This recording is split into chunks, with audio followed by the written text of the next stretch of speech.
I'd like to call the Finance and Budget Committee to order.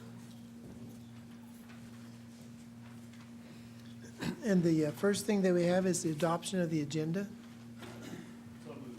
Second. All right, it's been moved and properly seconded. All in favor? Okay. The next thing, we have the treasurer's report from Bobby Hill.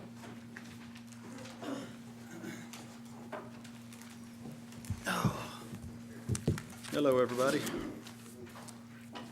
If I start slurring my words, it's because I got a mouth guard in, not because the volume I was on earlier, but we're good. 3.1.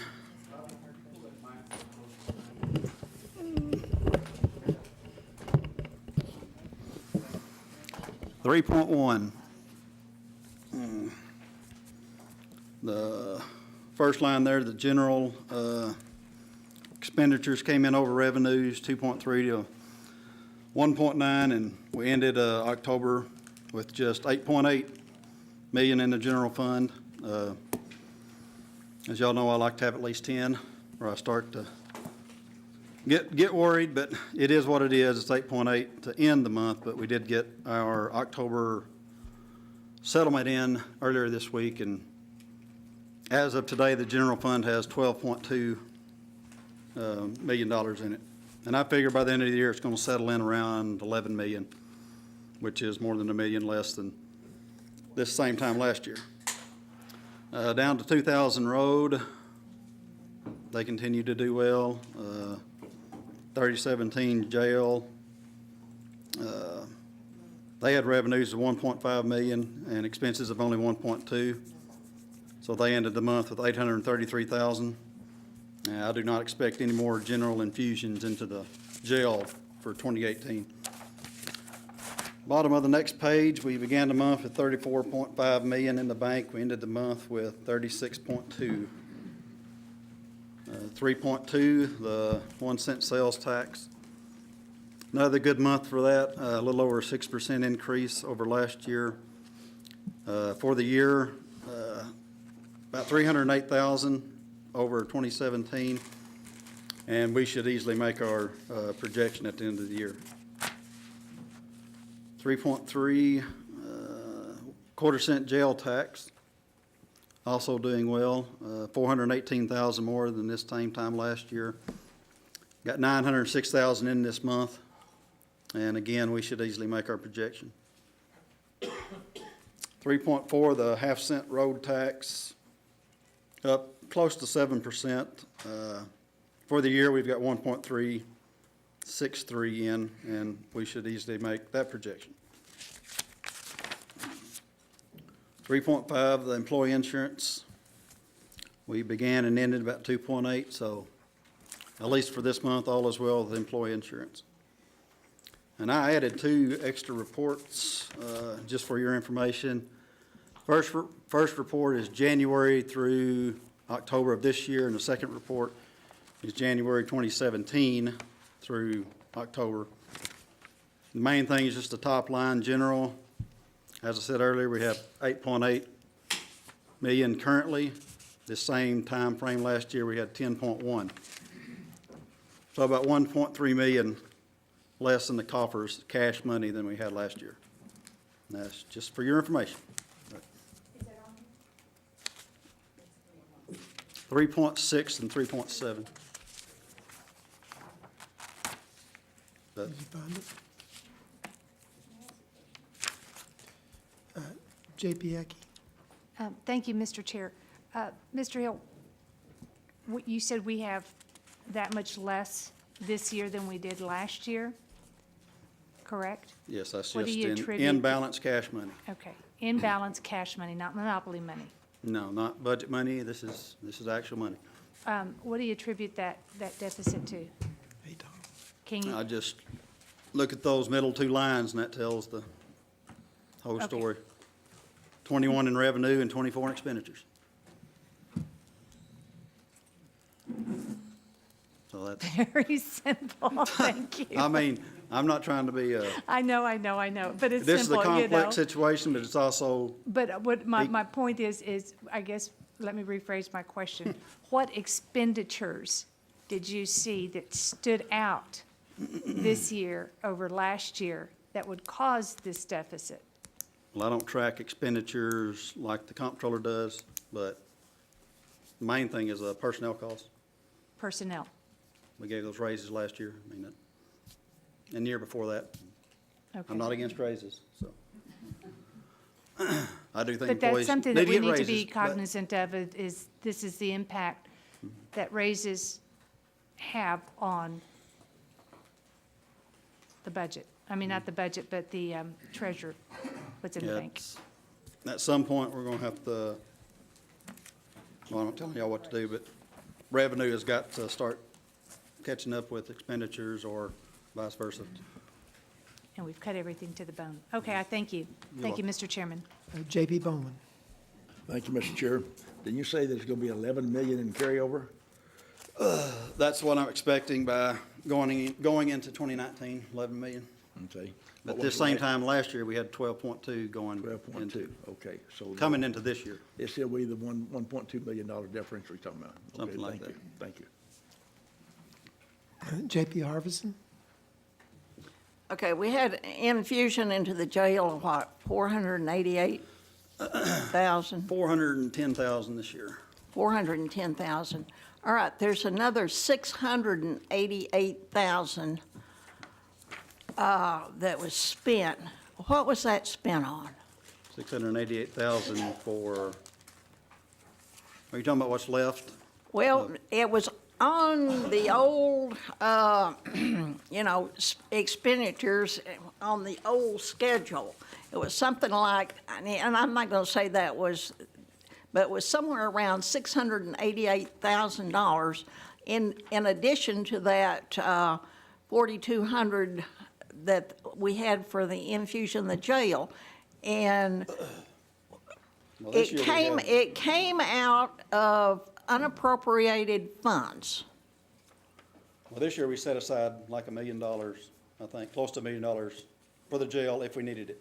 Right. And we only did 400,000.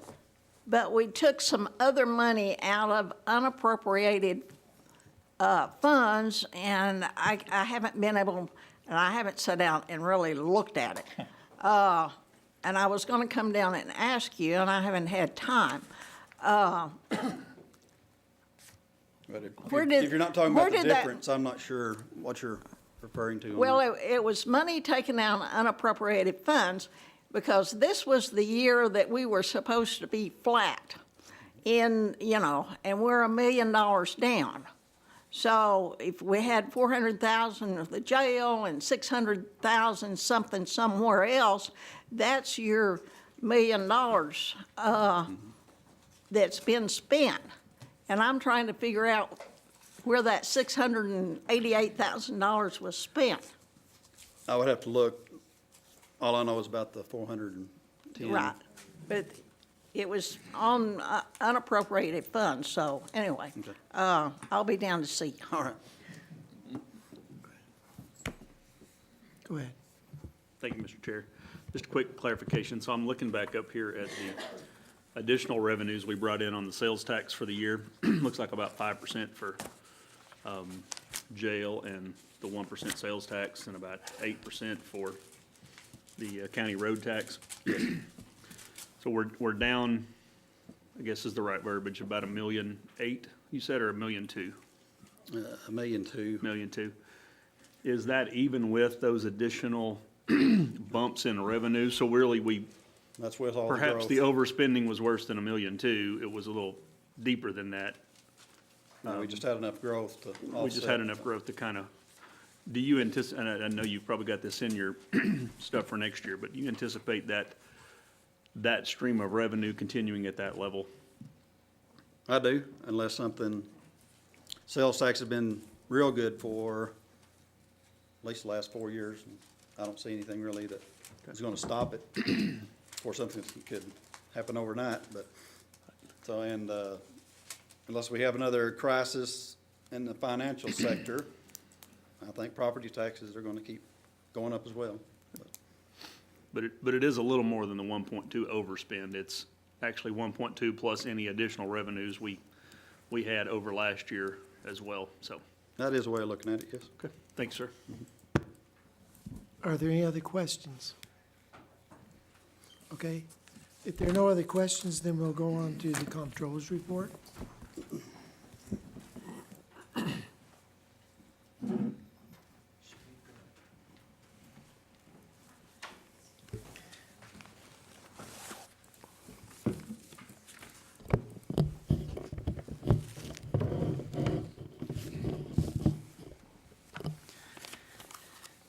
Okay, on page 14 is the summary statement of operations, expenses by fund and department. And nearly all the budgets are in line. We should be at about 83%. And if you look on page 15 for the general fund, they were at about 83% overall for all of general fund. And then if you go down to page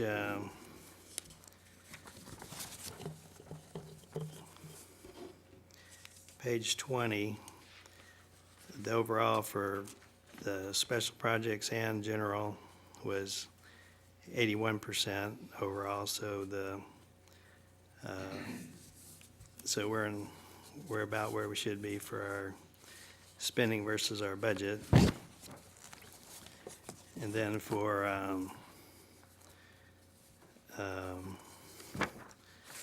page 21 is the unappropriated reserve balance report. And for October, there weren't any changes in the unappropriated reserve balance. Okay, thank you very much. Are there any questions for the comptroller? Okay, yes, sir, go again. Thank you, Mr. Chair. Do you have a good guess on what the total amount of turnback will be this year? I think Bobby Hill calculates that number. Overall? And if you need time to kind of look through that, I don't care to wait for that answer in a little bit. That's nothing like springing big math on you after you sit down. Let me look.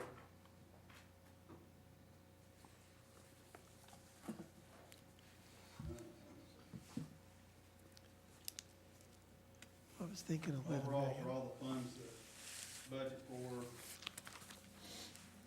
this is not the latest update, around 24 million carry it over. How much of that is turnback, do you know? It's all, I mean, are we talking about the same thing? Unspent budgeted revenue from, or unspent budgeted monies for this year. Not the holdback and the, or the carryover. We usually we have unspent about 10%. Are we on track for that again this year? It may be more like 8%. Okay. Okay, thanks. Are there any other questions?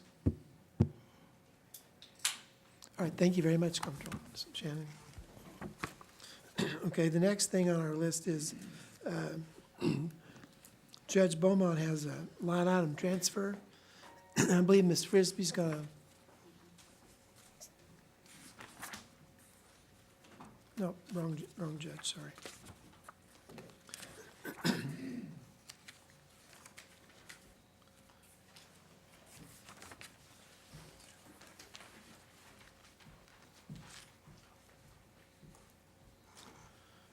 And so, all we're doing is we're just moving some money around in this particular account in order to make the books balance. And so do we have a motion just to move this on to the full quorum court? Okay, yes, ma'am? I guess this is why we imposed the line item restrictions we did, because budgeting should be true to budget. I mean, we always budget generously for jurors because the courts don't know how many jury trials they're gonna end up having.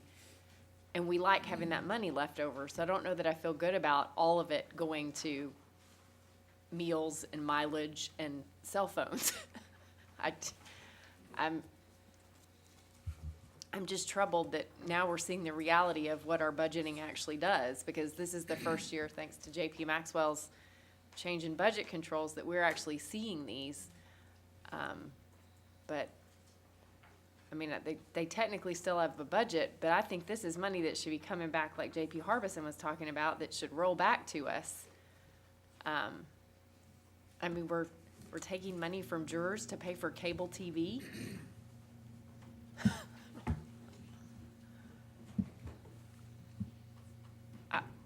I don't know. I don't have a lot of comfort in this. So this has been, I guess it's more eye-opening than anything else, but I think this money should be coming back to us, not going to things that I can't even tell that are justified. Thank you, Mr. Chairman. Thank you very much. Is there further discussion? Yes.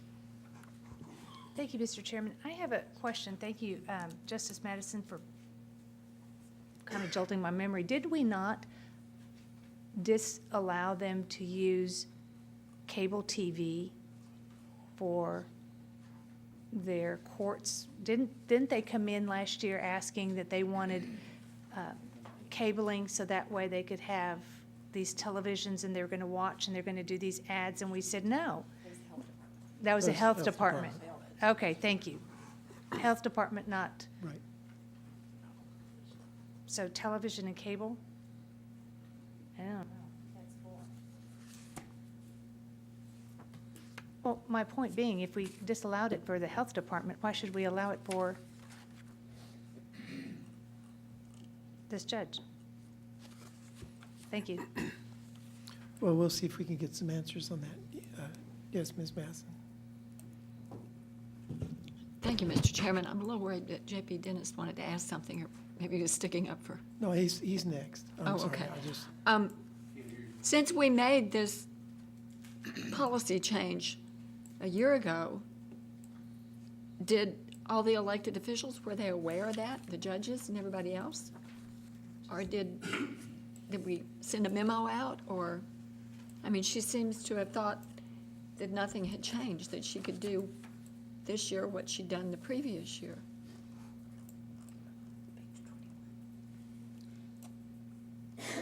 Does anybody know the answer to that question? I'm sorry that I do not know the answer to that, Okay. but we can certainly find out. Well, you would think when we're doing budgets that people would pay a little bit of attention since it affects them. That's all I have. Thank you. Okay, J.P. Dennis? Thank you, Mr. Chair. I move that we pass Judge Beaumont's line item transfer approval 5.1 through 5.2 to the full quorum court.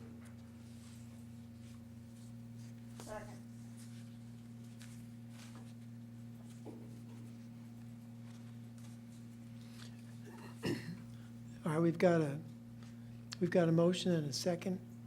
Is there further discussion? Ms. Harbison?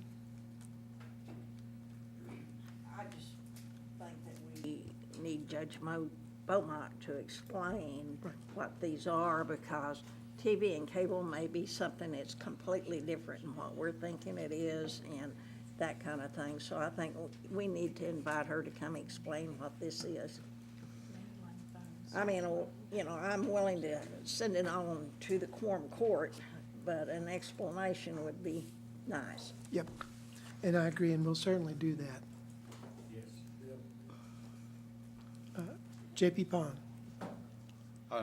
Do we know whether this was money that, you know, since it's her court, is this money that we're talking about moving to a different line item? Was it money do we know whether it was coming from the general, or could it have come from grant monies, or where did the money come from to start? If it's on here, it'd be coming from general. Okay, thank you. Okay, any further discussion? We have a motion and a second. All in favor? Okay, and we'll certainly make sure that Ms., All opposed? all opposed? No. No. Voice, or not, a hand vote, Okay. all for a hand vote. Okay, all in favor, raise their hand.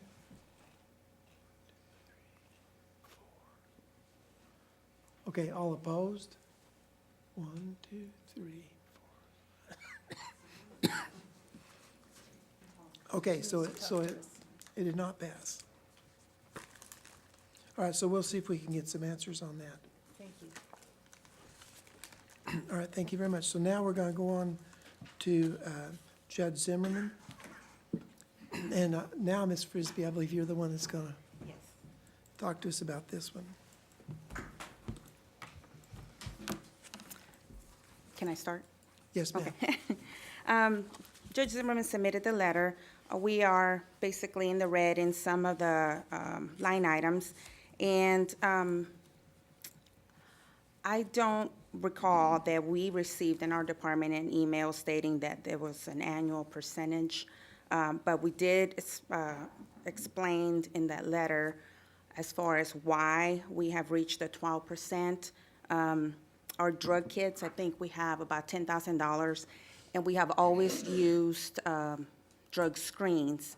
And this year, the Comptroller's Office created drug kits as a new line item, and so we had to move almost $7,000 into that line item. So that was something that was not expected. We also had three or four computers that crashed this year. They had to be replaced. We didn't have enough money budgeted in that. That was not something that we knew last year. And we also had 3 specialized officers that require safety vests, and that came out to a little bit over $2,000.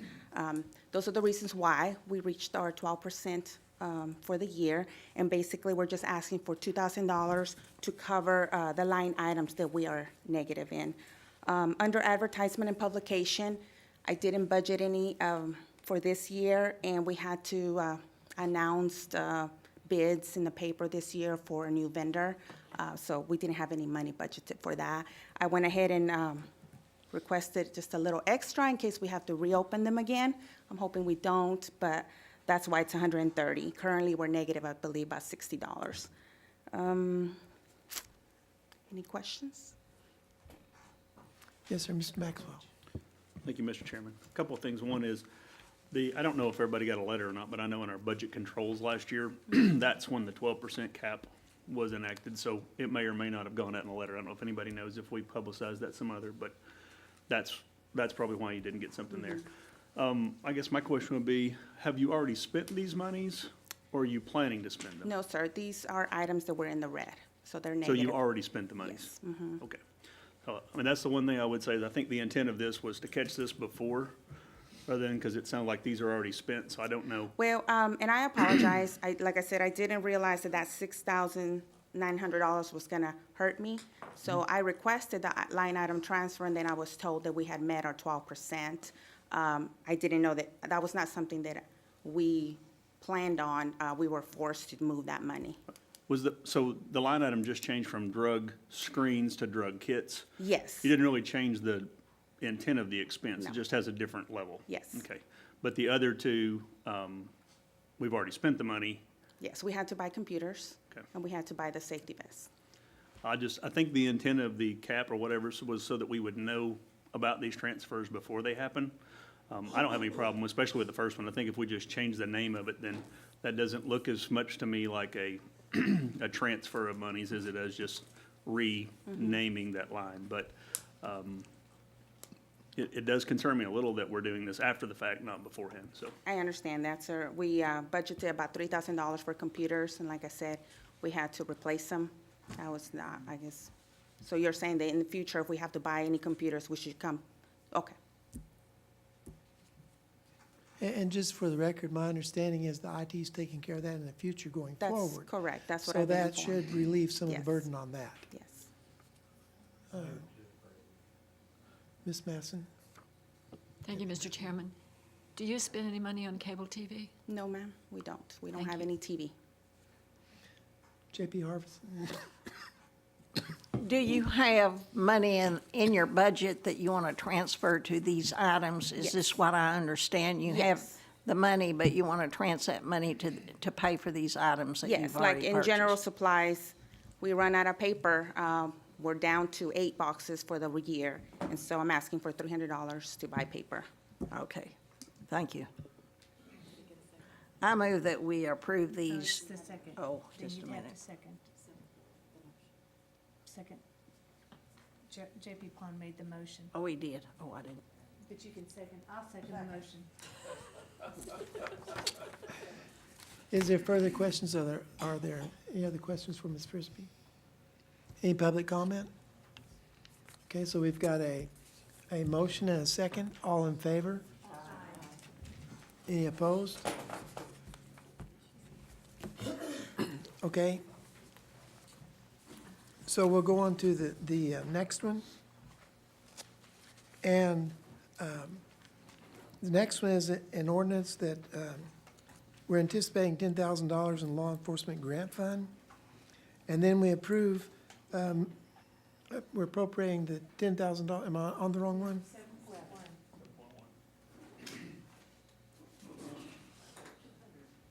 Okay, I'm so sorry. Right, reducing, I got ahead of myself, I apologize.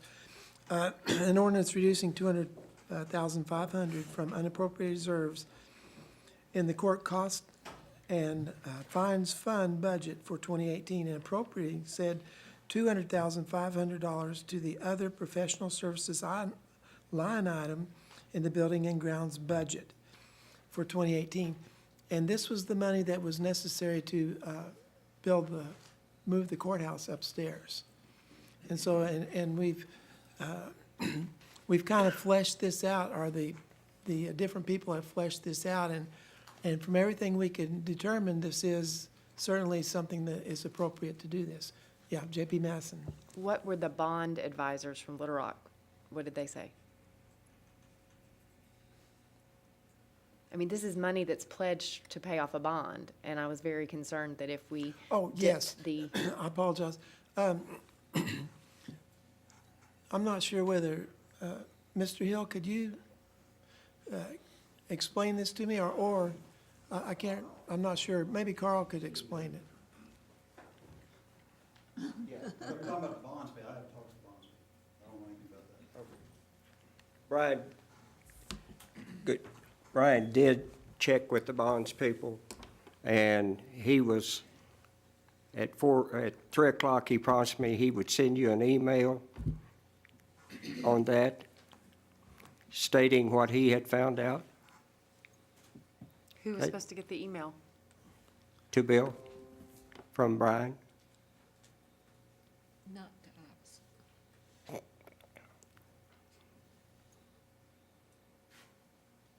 Well, I'll say that I spoke to a former JP who said that there were times when this fund dipped below what was required and had to be replenished from reserves. I don't know if JP Harbison or JP Pond or anybody remembers that, but there were times when this fund did not have enough money to pay for the bond payments, and we had to fund it. And that's why I think it needs to be left intact. And we don't have an answer from the bond people. I mean, I don't think we have Well, all we the do have an information. answer. He's supposed to tell you. Did he send you that email? I didn't see it. Okay. I don't know where it went, but He I can. indicated, he told me that he had contacted the bonds people and stated that if it was in surplus, that it could be funded for this. We started this about 2 or 3 months ago, and it's getting to the end of the year, so it may be mute anyway. Well, then I think we should table it till next month and see if it's Well, it'd just be needed. mute because we'll be out of the year. I think before we table, if you wouldn't mind, I'd like to explain that there's a certain amount over our bond payment that we're required to keep. Right. We are head and shoulders way, way above that. But what is it? And I don't have the exact amount, but it's considerable. It was more than enough to cover a payment or even 2 payments if we had to. There's Bobby will explain the setup on the accounts. All I know is it's about 850,000 in there currently, and it grows, it's been growing year to year.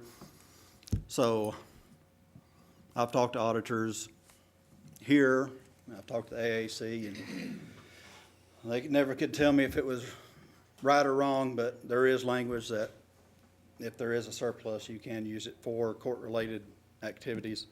Well, what's the bond threshold? Let's see. Well, we get about 400,000 a year in the fund, but I'm not sure what the bond company requires. I mean, if we did this, there'd be about 600,000 in the fund. And our payments are, we don't go by that big schedule they have. We pay like 35,000 a month instead of lump sum payments. Well, do we have, I don't think there's an issue with the money.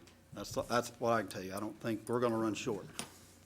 well, we may not run short this year, but we may run short next year. Unless Mr. Sylvester stops bringing me those checks, then Well, and I I guess think we're- because it's a fee revenue. It's not like sales tax Fines- we know fines is or on the fees. rise. So we don't have great revenue projections for that. And there have been times in the past when we've had to surplus, or we've had to take I from mean, reserves that's- for that.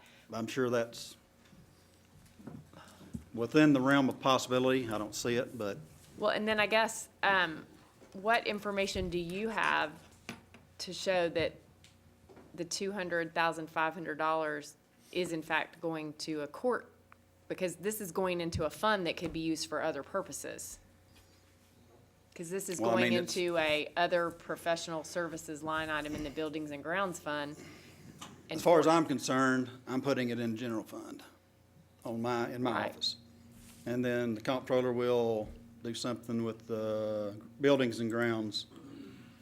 It will go into that line item as far as expenditures. Well, I'll just say for this being on our agenda for the third time, I still feel like we don't have, it's like we're just being told everything's okay. You just should trust it. Everything's okay. And I feel like we don't have a clear answer from the bond attorneys. We're just being told, oh, yeah, they told us it's fine. Somebody was supposed to get an email. Nobody's gotten an email. That just shouldn't be the way the court appropriates money.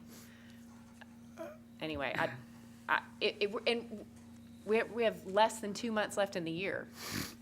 I think we ought to deal with this when there really is a need for the money. We shouldn't rob a fund that is for a designated purpose unless we really have to. Because in a couple years, when Mr. Sylvester doesn't bring you a check and we're asked to pay this back, it's just gonna compound the financial problems that we have to deal with. If we don't have to spend this money, we should not do this.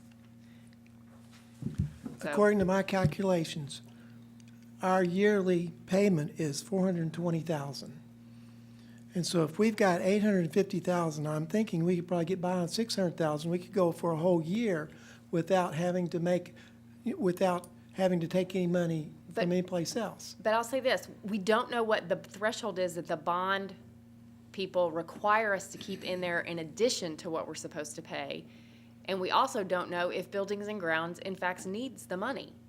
I mean, we just heard Mr. Gale say that it may be moot because we may not need it. I mean, they've held on for 3 months and not needed it.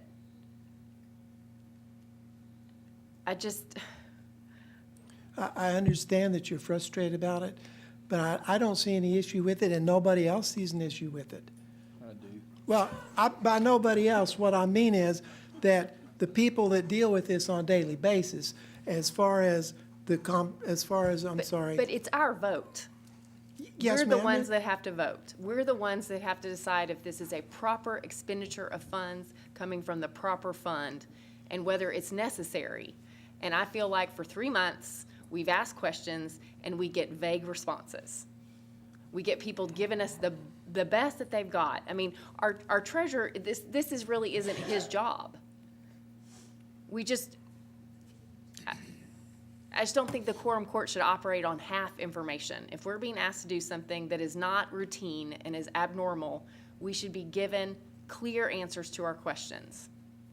And it's frustrating that we're not. So J.P. Pond. I move to table this indefinitely. Second. Well, let's just redraw it. Let's cancel it. If you don't want to do it, just cancel it. Made a motion to do that. Are they pulling it? Did you actually make a motion to table it? Okay, and she seconded it. Yeah, Still have the floor.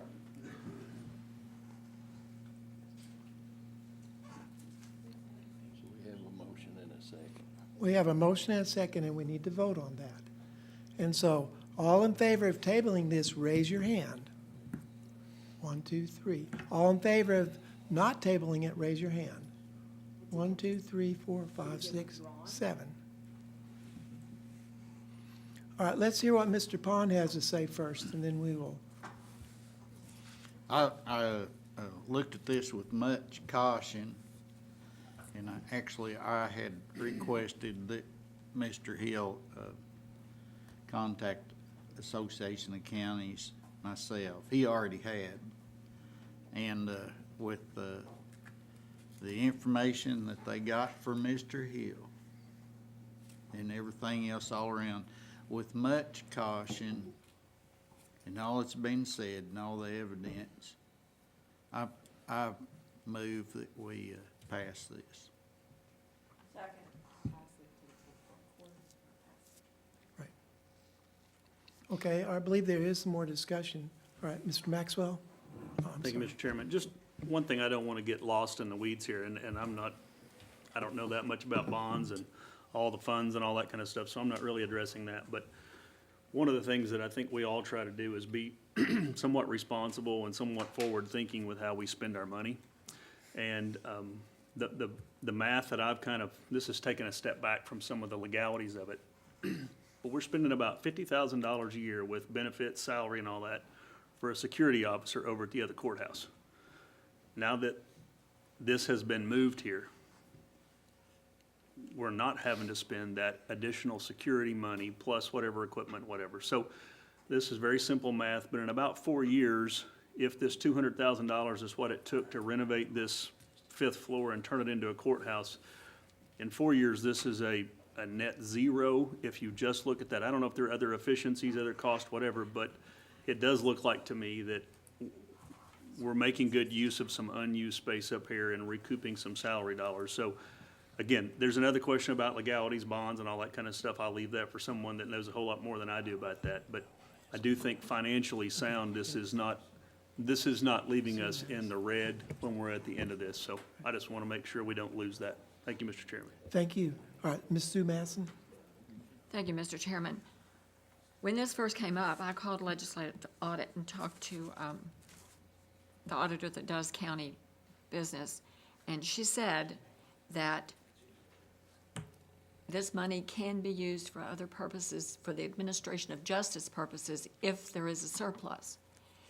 And in my mind, until the bonds are paid off, we don't know if there's a surplus. I mean, I certainly wouldn't think I have a surplus just because I could make a payment 1 month. And it's my understanding that the bonds can't be paid off early.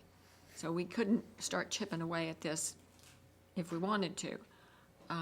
I would feel much better if we had a letter from the bond council telling us all, rather than somebody called and somebody said it should be okay. And I also am not happy with the way this was done to begin with. The proper thing to have happened would have been to come to us and say, we need to find some money to move Judge Taylor's courtroom and build it. And, I mean, it's after the fact. That's not the way we budget things. We try to anticipate and tailor the budget to our needs, and if a surprise comes up, then the same as when ask us first. I mean, that's what is appropriate. And we could sit here and all do the math about saving the money. 1 year's payment set aside in addition to the 800,000? No. There's about 850,000 in that fund, and that's all it's got. Okay. I mean, I get monthly payments from Kyle. But the likelihood of these fines, these fees stopping is very small, next to none, because we know that incarceration rates continue to go up. As long as those incarcerations maintain steady or increase, we're going to see those funds go up. So on that basis, I'm going to be very supportive of this situation, because I don't think there's a prayer that these funds are going to disappear or recede to the point that we'd be under any pressure to pay these bond funds. And money laying around in the county like that unused when we're trying to go ahead and minimize costs and improve our budget situation doesn't make any sense. So I will be very supportive of this, that we get it done and get it behind us.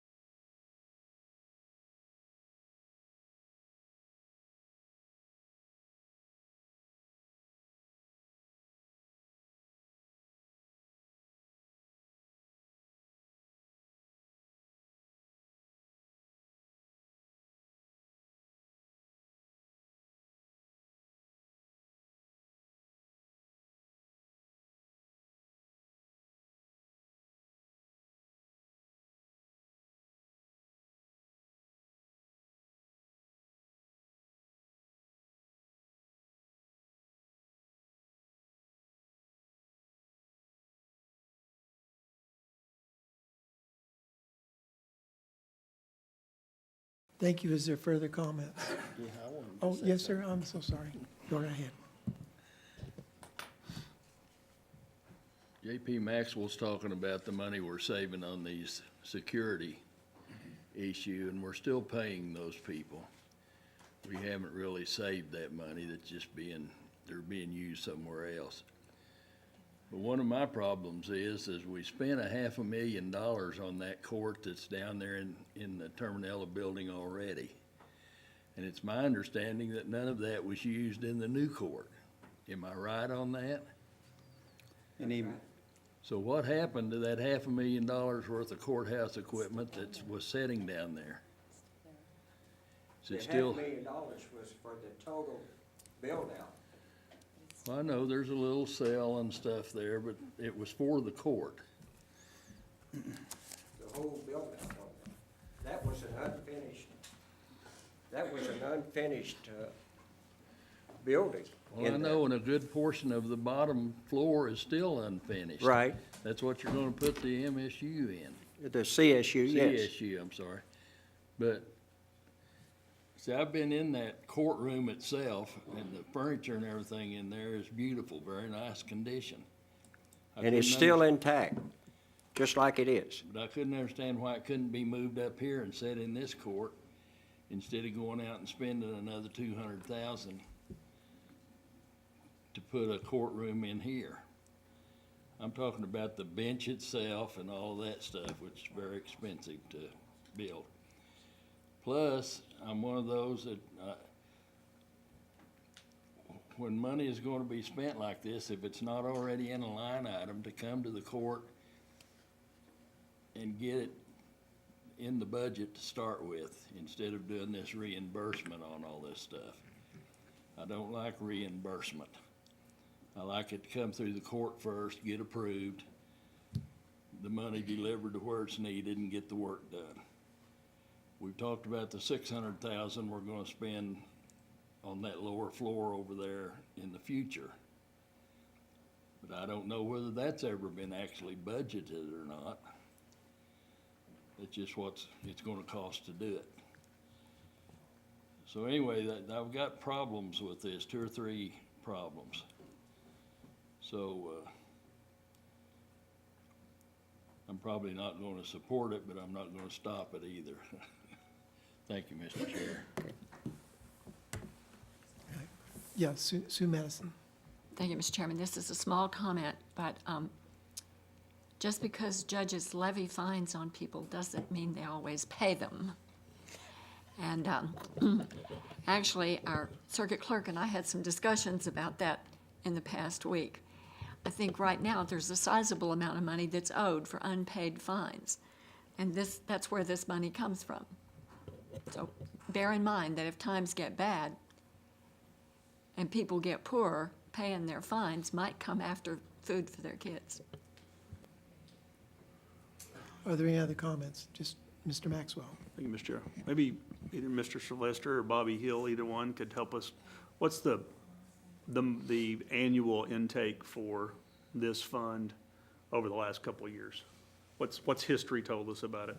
about $400,000 a year, what Okay. it brings in. Has that been fairly consistent over the last 2 or 3 years? Yes. Okay. Do you see anything that would, I think there's only 2 years left on the bond. so in 2 years, we'd be paid for at about $420,000 a year? I believe so, it's close to that.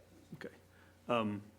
Is there anything you know that we should factor in to not expect another $420,000 a year to come in, give or take? I mean, I know you don't have a crystal ball, but do either one of you see anything that would make you nervous about expecting an average return this year? No, it's been between like 350 to 450 for years and years, so.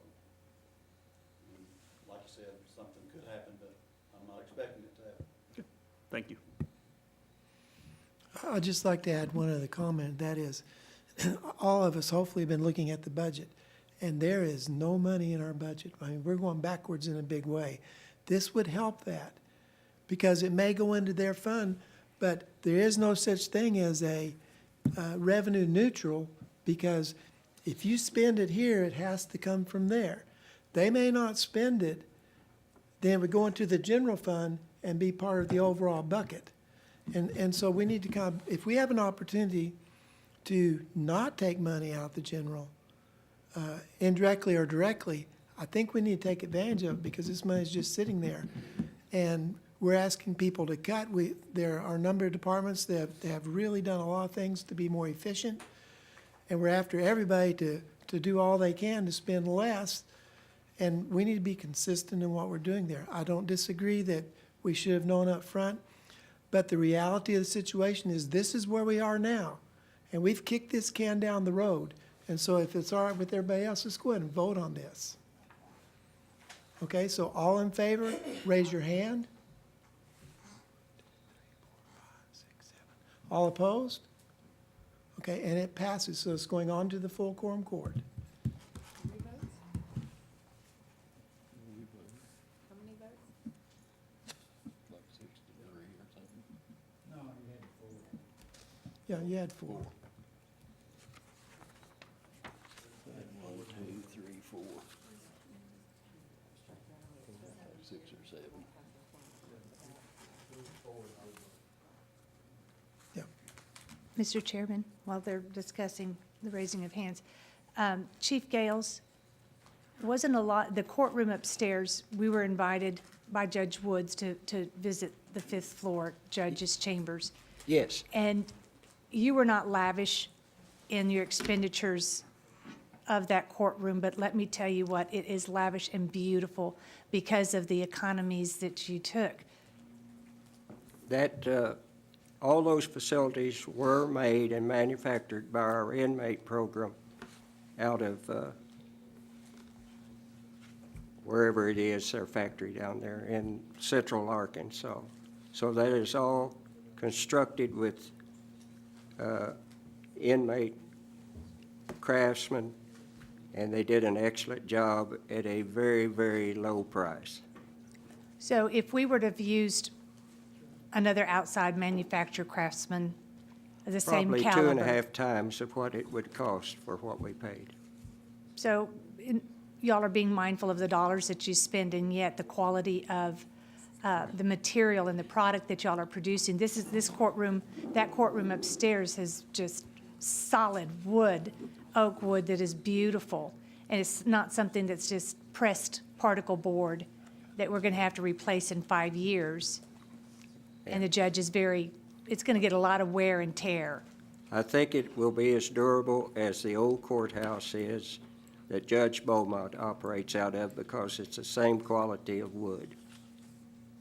Well, I was impressed with the craftsmanship and It's the tremendous the economies craftsmanship. that the Buildings and Ground director took to put this thing together. And I'm in support of this ordinance anyway, and I voted for it. So there you go. I just wanted Yeah. just to refresh everybody's memory. Point of order, we need to move on.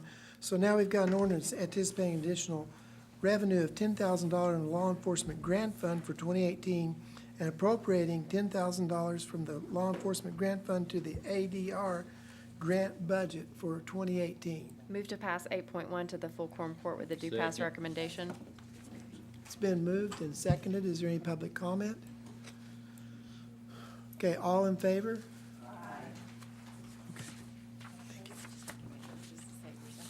Okay, thank you. All right, the next thing is we have an ordinance anticipating revenues of $76,000 in the Arkansas Heritage Preservation Fund Program, Grant Fund, and appropriating $76,000 to various line items in the AHPP budget for 2018. Okay, do we have a motion? Motion to pass this on to the full quorum court for approval? All right, we have a motion and a second. I'm just curious about it. It's a restoration program. I'm not sure where, can you tell us, Mr. Gales, where this money's going? It's a restoration project to the, yeah. I mean, it's sometimes concerning when you see that we need $15,000 worth of bridges and steel on the courthouse. So, I didn't hear the question. I'm just curious what I mean, I'm glad we're getting funds, but I'm just curious that the historic courthouse needs this much in the way of repairs.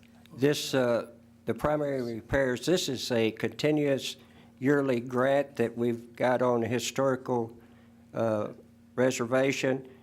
It's, the first stage is capping all of the chimneys up there, which have caused us considerable leakage over the years. And it includes re-flooring the bell tower and renovating, which is deteriorated, and water's leaking down through the building from that part of the building going down. So it's a weatherization, sealing, getting our courthouse back into a weather-tight condition. It's a 100% grant, no match. Thank you very much. Move to pass 9.1 to the full quorum court with a due There's already a process. motion Yep, and a second. Oh, So all in favor? Aye. Okay.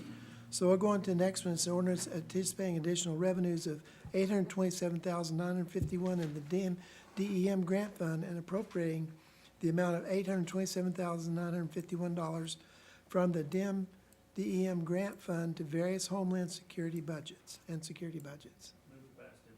Second. All in favor? Aye. Okay.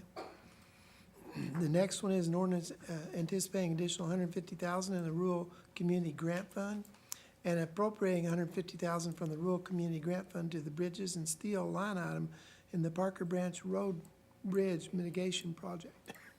Move to pass. Any discussion?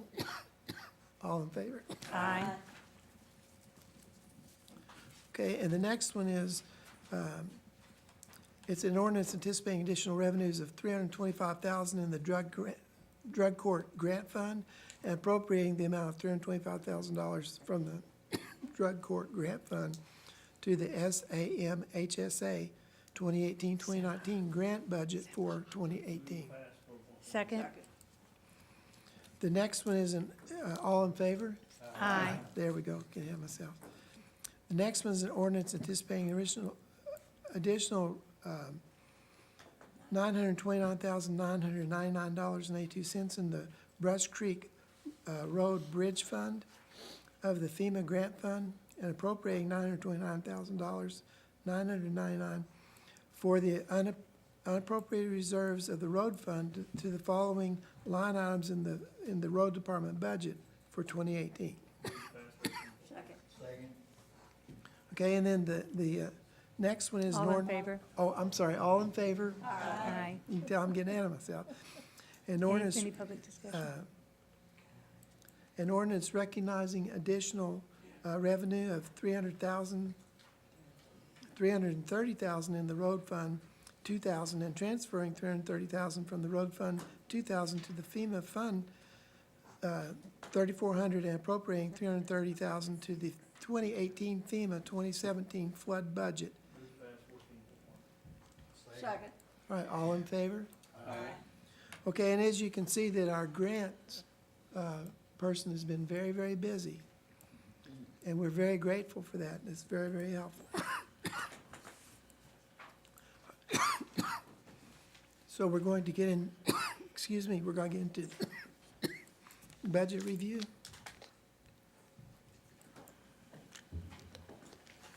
Yes, ma'am. I would like to make a motion that we put all of the budget information on the website like it's always been. I had asked this last time, and it's still not there, and I've had several complaints about people looking. And it would also be helpful to me, just because I'd rather look at it on my computer than try to look it up on my phone.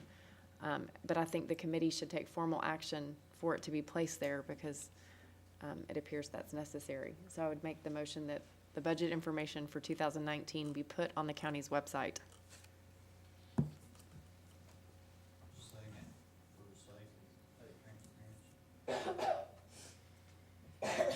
Mr. Bowman. Is it appropriate to publish numbers or put numbers out there that are not final? It's been out there every year.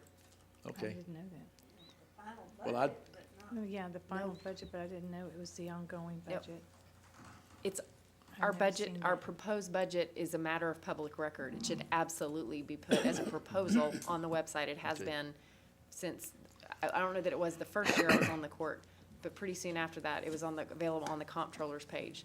On And the if you look on the comptroller's comptroller's page, you can see not only the approved budget, but all the proposals that got to that, and people look for that information, and it should be there. Okay, so it's on the comptroller's Second on that? page, correct? Second. No, I'm just saying, that's where it has been before. Yes. Okay, just for point of clarification, thank you. We'll rectify that.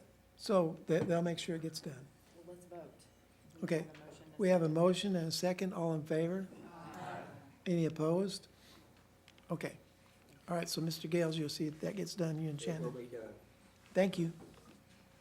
The next thing we have is the collector's office, and I believe that you're requesting an additional person.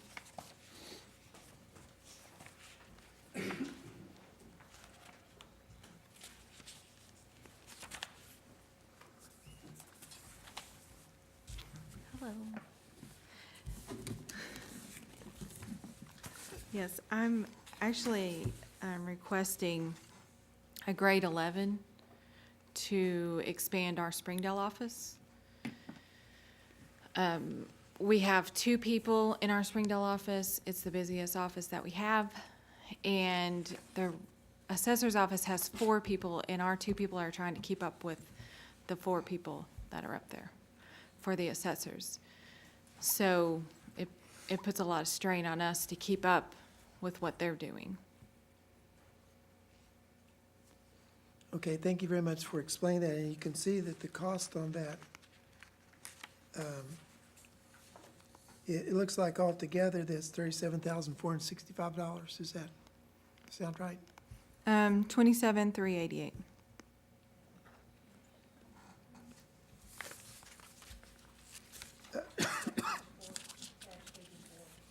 Does that include acres and all the other things? Or is that just the salary? I think it's just the salary. That's the base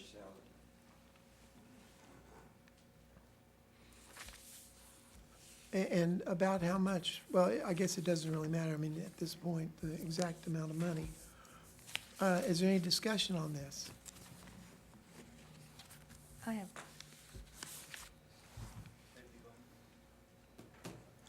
I didn't see his hand.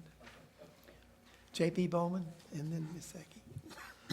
Well, I was talking to our collector about this item beforehand, and I asked her, there's about $750 million in her automation fund.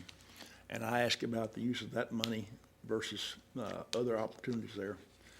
Would you explain to us about what your plans are in that regard? Well,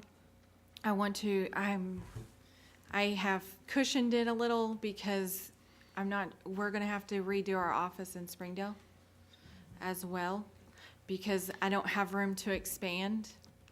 And I'm not sure, I have to talk to the owner of the building and see how that goes. So I'm not sure if that's gonna come out of my budget or if they would make the office at the Springdale Revenue Office.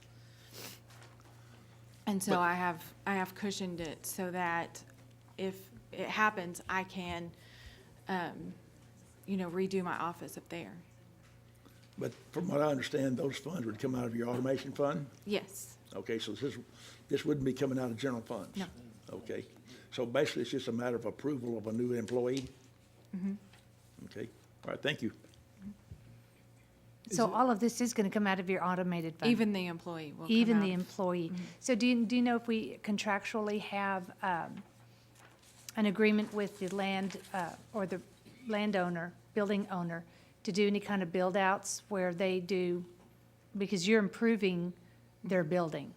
I have to go through the district manager of the revenue office, and then they go through Little Rock, and then they go through the building owner.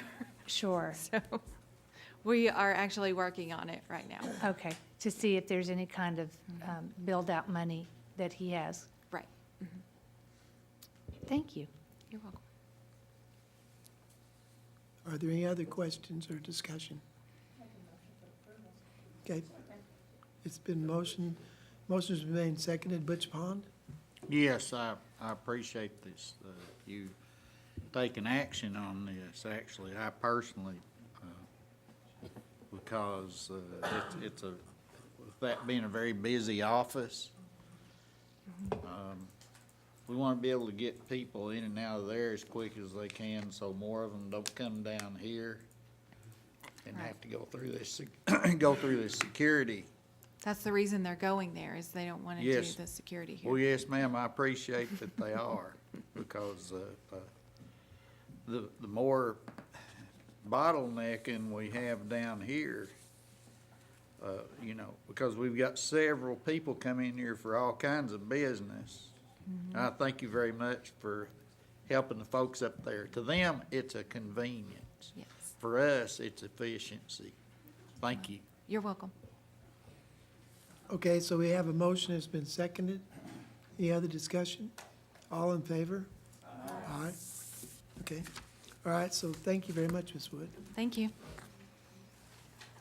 Okay, the next thing is the sheriff's office pay plan, step pay for the certified, excuse me, certified positions. Who's gonna speak to that?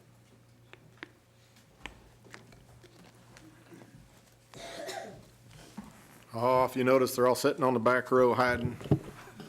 But they're cheering loud inside. How do you want to proceed, Bill? Just tell me. Well, I'd like to hear from the people on this, around the horseshoe, hear what your thoughts are on this. And so we'll start with Ms. Harpson.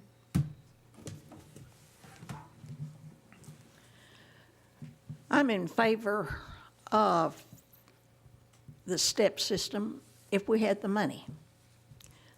I know you came forward with 225,000 or 200 and something thousand from salary sweeps, and that you reduced buying cars this year down to 6 and using that other money to be used to cover this. In a way, that's not really new money. It's still money that's going to have to be spent eventually, because you're going to have cars. You reduce the number, that means we have to have more cars next year. The only way I will support this is that we have a new stream of revenue from somewhere that's going to pay for this. Just taking it out of one pot and putting it in another pot, really, you know, it all comes back around and we still have the same amount of money. And I realize that people that are in public law enforcement put their life on the line every day, and they need to be reimbursed for it. But until this county, until the people, and we're getting ready to build a jail also, I just would like to postpone this until next year and see, but I can't vote on it until we vote on a revenue source to support it. Thank you. Yeah, I think that seems to be the sentiment of the entire court, that they recognize the need. And you said it, they need it, they deserve it. We got to find the funding stream. That is a difficult decision, but I will tell you that it really boils down to, this has been about a 2-year process that, kind of like the jail, we can kick it down the road as long as we want, I guess, but I don't think that's the right thing to do, and I don't think you think that's the right thing to do. I think that we need to address this. I've done the work, I've done the legwork, I've done the justification. Everybody on the court agrees with what I've proposed. It really boils down to a budgetary issue. I sat down with Mr. Ussery, and as budget chair, he made a request that we don't move forward with the 100% of our infusion, and put forward a request that if we could keep the actual new money at $300,000 above what was already proposed in the budget, which included the 3% increase, that we could move forward on that proposal. That is not my desire to reduce the full amount. It just puts us further behind the 8 ball. If we move off doing anything for another year, we're going to be that much further behind. And that is not the right thing to do. I understand your dilemma. Wouldn't want your job, but I'm pretty sure you don't want mine either. So I did everything I was asked to do. We did address it through capital. That is new money. But if you'll go back to actually whenever Bill asked us to reduce our budgets by 3%, we reduced the enforcement side by way more than 3% based on last year's numbers. But we're not even addressing that in this proposal. I went into exactly what our conversation was. I think that you asked Shannon to come up with a spreadsheet based on no more than a certain percentage raise across the board. I satisfied that request to the best of my ability. My request to you is to figure out a way. But please don't kick it down the road. I mean, just find a way. This is something that's been needed to be done for a long time. I was finally able to get Johansson, get the accurate numbers in as to what you needed. The right way to do this is not to kick it down the road. So.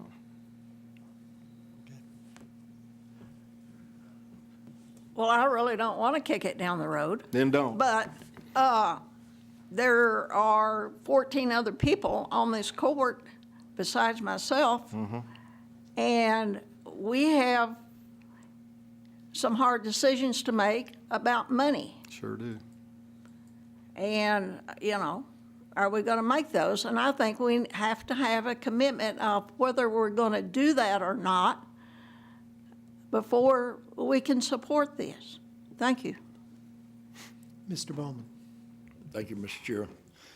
We've talked an awful lot about charging cities for, jail services on a daily basis. Do you have appropriate numbers to tell us how much increase there'd be in cash flow for the jail if we did that? I don't have it with me. So just, I think we talked about that at the jail law enforcement meeting, and I did have the numbers then. And they were ballpark, Harvey. Do you recall, or are you just asking me to bring it up in another meeting? Let's just go with, and Jack may still be back there. He may have better recall, but it looked like, based on the new ability to charge cities for felony arrests prior to their official charging, which has historically been about a 30-day period of time, okay? We'll all agree on that. And if that remains to be the standard, then based on the numbers over the last year, where Fayetteville, Springdale are going to be the big horses in this thing, I think that it would generate, if the numbers stayed the same, it would be new money collected in the neighborhood of $700,000 to $750,000. And that's a swag, because that could be low, it could be high. And this is the first year we've had the ability to even consider that. It was a ruling in Mississippi County, I think, that finally ruled in the favor of counties. So that's real money. And on the misdemeanor side, we were talking about doing a daily fee on that. Seemed like that was it was a push with, like Fayetteville, we charge a one-time booking fee. They would actually save money based on history and the actual numbers, just a little bit, but it was pretty close to the same amount of money. Where we would gain is through the small towns, and then when Springdale shuts their doors a year down the road. Of course, we never had to deal with those numbers on the misdemeanor side. Yeah. Sheriff, my impression has been, according to what I saw in the papers, that Benton County has been doing this for a while, haven't they? Yeah, yeah. On the misdemeanor, daily On fee. just on the Nobody's done the felony because we didn't have the ability I see. to Okay. charge for felons, Okay. ever. So it was on the misdemeanors they were charging for? Yes. Okay. Well, I thought it was across the board. Well, I'm going to be proposing that happen, because we know that on a routine basis, the cities are continuing to take more money from our funds based on population growth, because most of the population growth is going into cities instead of the counties. And we're going to have to do something, because that, for instance, Springdale is going to close their jail. That's a revenue-saving choice, and I understand their choice. But it's also adding to our cost. So we're gonna have to do something to try to take care of that issue. And the only thing I can see to do that is go ahead and start charging cities for their prisoners. And so that'll be part of the picture as far as I'm concerned. I'll certainly be proposing that all along. Thank you. Eva Madison. Thank you, Mr. Chairman. At some point, this court has to make our law enforcement officers a priority. The sheriff has been talking to us about this proposal and about the reasons we need this proposal for many years.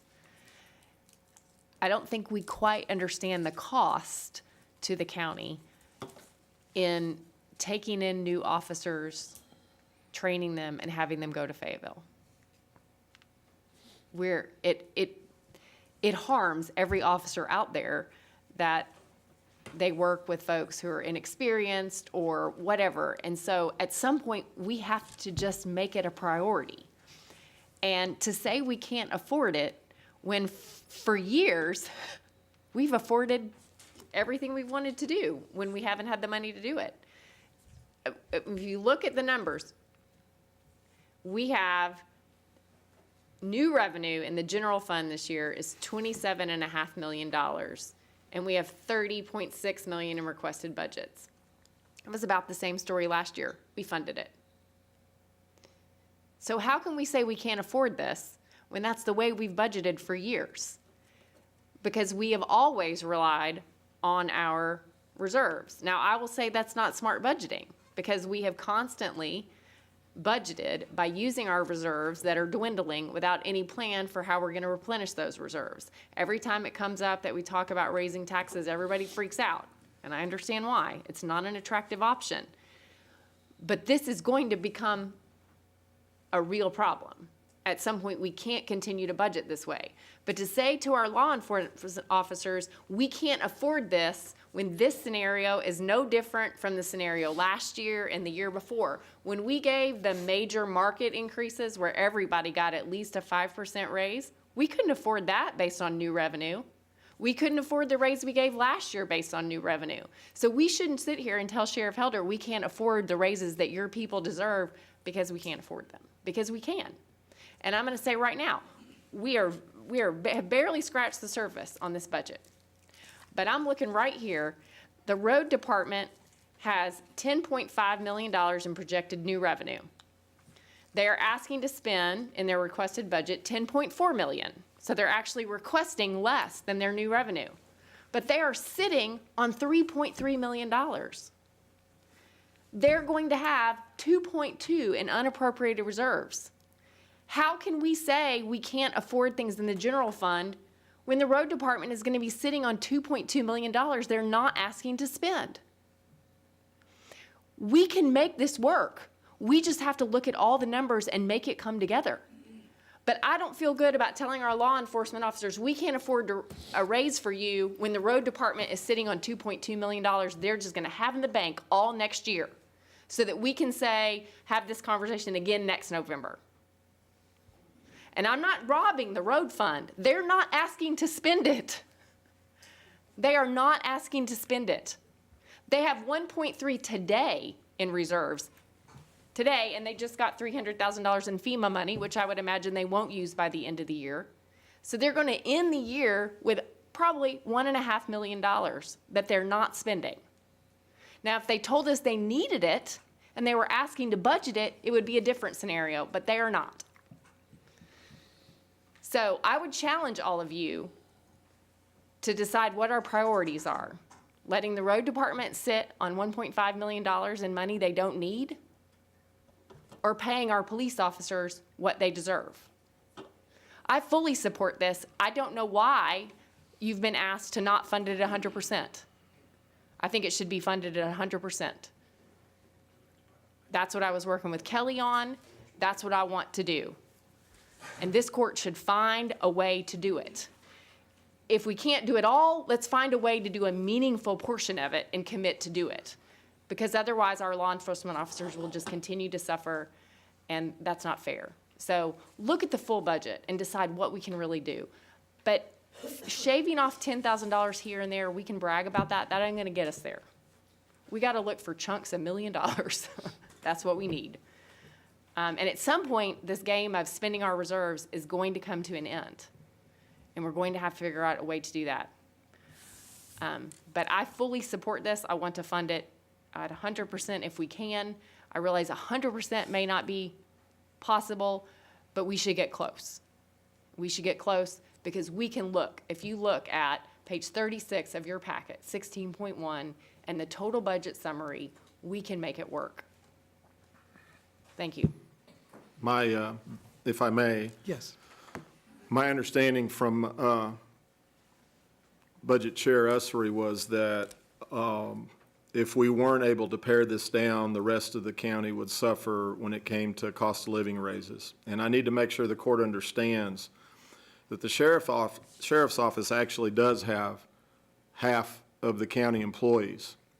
By removing these 82, taking them out of the cost of living section, I've still got around 220 employees that I'm certainly going to go to bat for on this cost of living thing. So I couldn't in good conscience, based on our conversation, jeopardize raises for the rest of the county employees, of which my 220 are still about 3/4 of the county employees. So don't think that I'm willing to jeopardize that. I'm standing for all employees, but remember, this is apples and oranges. This group is very unique in the job that they do, the hours they work, the compensation should be the same.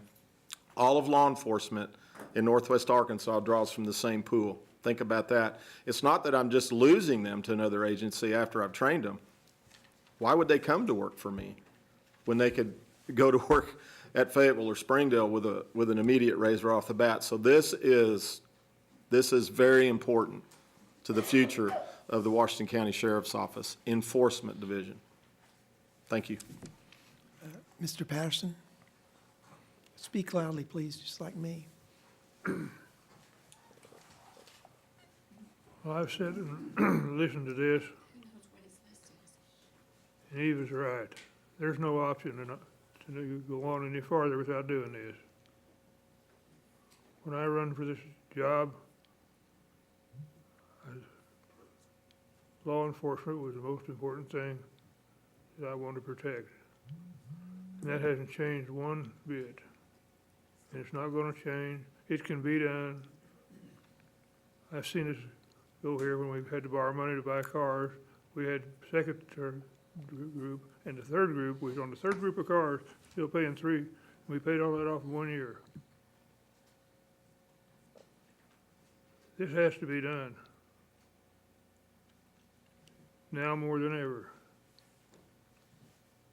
And I've never voted against him on anything, because that's the main thing I'm interested in this county is law enforcement. I'm not worried about the new desk, if everything we have is spick and span.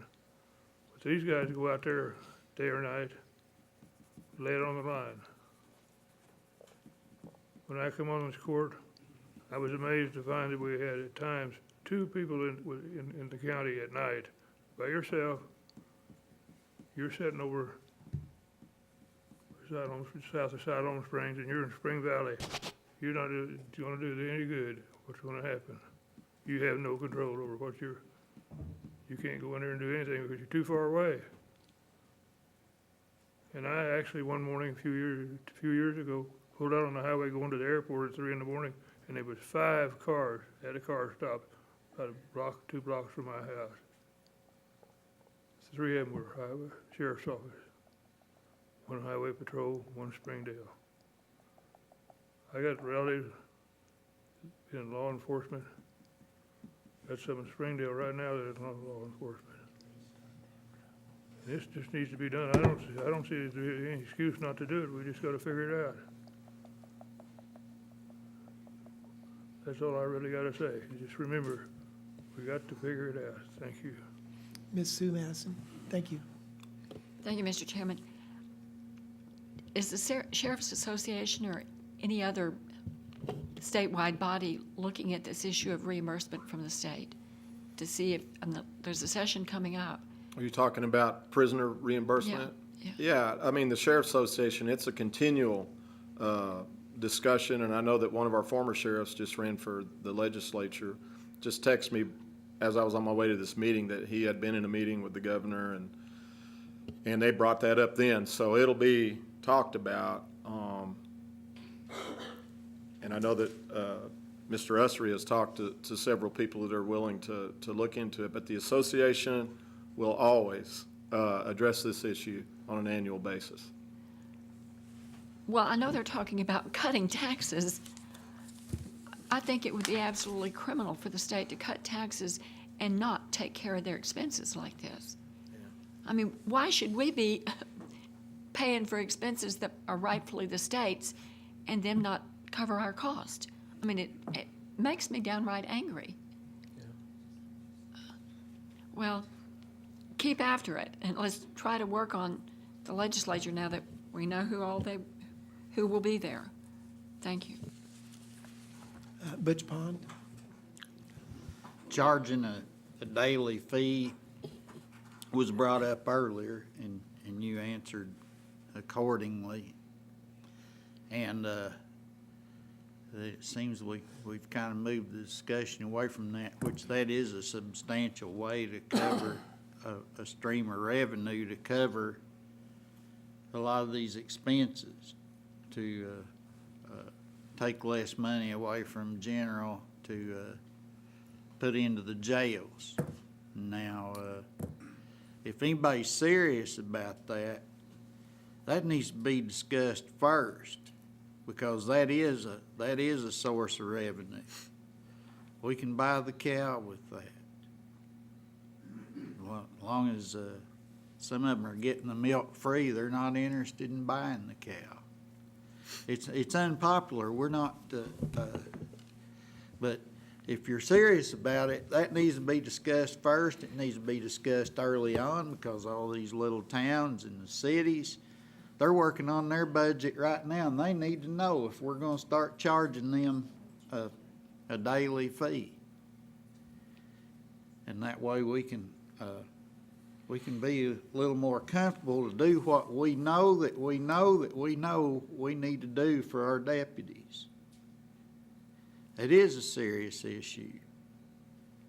We've got the same problem in the road department. We're having trouble keeping heavy equipment operators, and there does have to be some money in the reserve for the road department.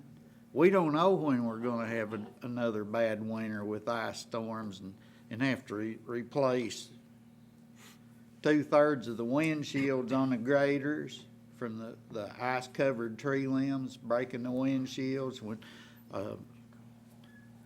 roads we've got to repair when it thaws and freezes and then thaws again and that sort of thing. It's ridiculous to think about robbing the road department that's already hurting as far as keeping their employees, and having money there to match with FEMA when there's floods and bridges that wipe out. So I'm just saying, if anybody's serious about going to that charging a daily fee, I know it's unpopular, but it does need to be done first. These cities working on their budget need to know that that's what's going to happen. Now, I've said it twice. Thank you. Mr. Ussery, before you move forward, just to address what Butch just said briefly, we've got a contract with Fayetteville on the booking fee.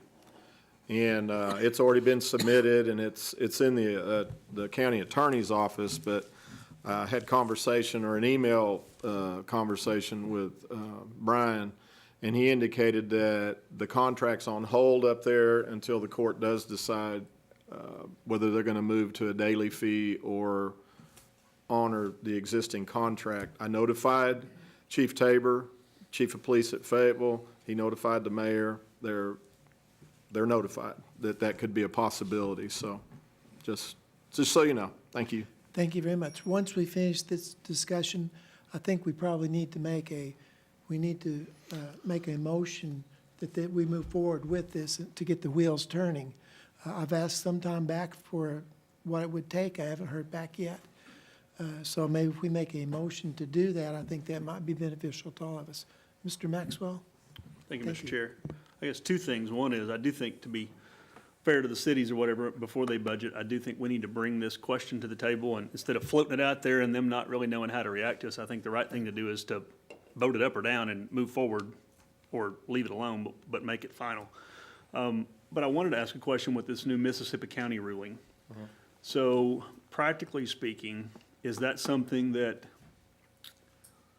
will happen on its own? Does the court need to act on something like that? Is that something that, how does that process for us to follow that same track if that's something we choose? Or does it just happen now that that's now out of the box? Is that going to happen for all counties in Arkansas that house municipal prisoners?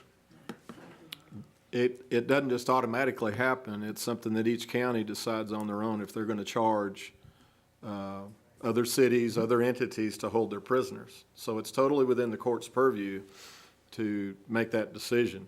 You're the lawmakers, and I'm the law enforcer. If you guys decide that's what you want to do, I'm on board. You know, we'll start collecting. It'll be a nightmare for us for a while, trying to keep up with all of it, but we'll figure it out. When I threw that number out, let's be honest with each other about this. When you start tying dollars to arrests, they're going to find more creative ways on arrest. Some of them won't come to jail, a smaller percentage.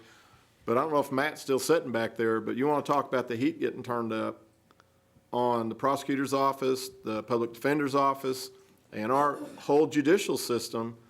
These cities are going to start screaming bloody murder, basically. Hurry up, you know, and he's going to get killed, you know. So there's a lot of pieces in play in this whole process. So just understand that $750,000 number will probably shrink some, but I don't think it'll be significantly. But it will be an interesting project, to say the least. Thank you. Thank you.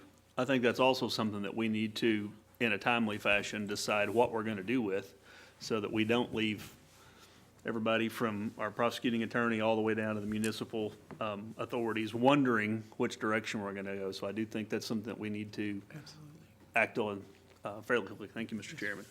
Ms. Zaki? Thank you, Mr. Chairman. I was going to talk to Brian Lester, our county attorney, this afternoon, but he had to, I guess he has a sick child, about drafting an ordinance specifically for this today regarding these revenue streams. But what I would like from you, Sheriff, if you would be so kind, you'd already charge Fayetteville $50-something booking fee. 62. 62. If we could do a quick rundown list of, I'm going to charge misdemeanor booking fee, or booking fees, BOP, misdemeanor, whatever it is, and give us a list of what you would propose to charge the cities that is fair and equitable for them as quickly as possible. And if Kelly can get that to me by tomorrow, that would be great, of what you all want in order for this to make it happen, and then have in works for when we do draft an ordinance following the Mississippi ruling on charging for felonies. And what would that amount be for your office? I don't think this court needs to set those fees because we don't know, but you do. And if we could have those numbers in place and get an ordinance and talk to everybody, you know, just with the, Mr. Durrett, what's this going to cause, and the cities, that way we can know and get this before the next quorum court meeting. Could we do that? Because I'm sure you have those numbers already in mind. Yeah, I provided them at the jail law enforcement. That was based on a $60 a day, or a day fee. But that was just misdemeanor, yeah. Well, that was that's a felons daily also. fee. That was felons also. And that's actually about $2 less than what we should charge. We've got contract with the feds, $62 a day. Madison County's paying $62 a day. Fayetteville's paying $62 per bookend. I think that's the rate. I think that's what we're asking the So state that's to what you do. want. We're asking everybody to pay the actual cost And of the operating. cities. So I think if we're gonna do it, you basically across the board, you just tell them, this is our actual cost and this is And what it it's is gonna. for, okay, what are you charging for felonies? They already know. So that's already We're not established in charging contract? anybody for felons. We've never had the ability to do that. Okay. Okay, and it's new. With the Mississippi County ruling. I'm sorry, you didn't say felonies, I meant feds. That's The what I meant to feds say. are the feds. 62, and that's a renegotiated contract about every 3 to 5 years. So we don't need to include that in the ordinance? No. With the, who would you want included in this It one? would be our municipal, Okay. whoever utilizes our jail other than the federal folks, you know, like, we've already got a contract with Madison County. Okay, It would be all the cities within Washington County, basically, and the University of Arkansas Police Department. and U of A. In the state. State police do arrest some, but yeah, state police, Might as well have it in there. yeah, absolutely. Okay, I'll get that list for you. get that, and then I want to get this drafted by our county attorney, so that way we can present it at the next quorum court. Would that be good? That'd be fine with Okay. me. Thank you. Okay, Ms. Harbison?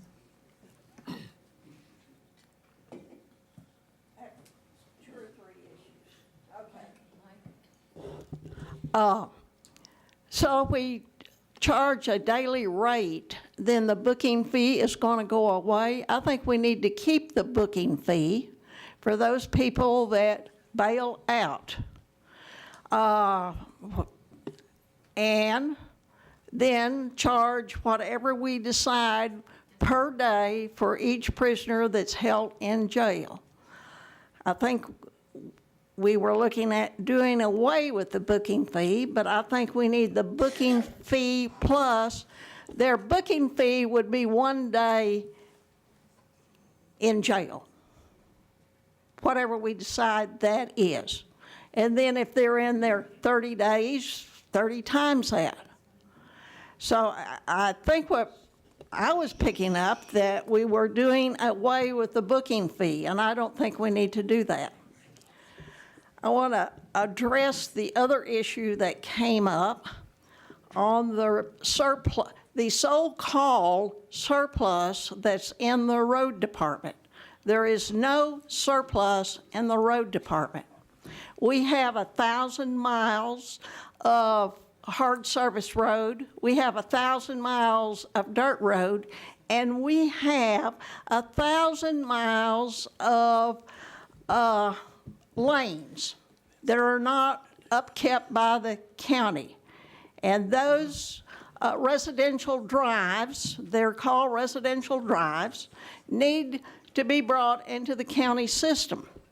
Now, you've got to remember, we've got a 0.5-cent sales tax that goes away in 10 years.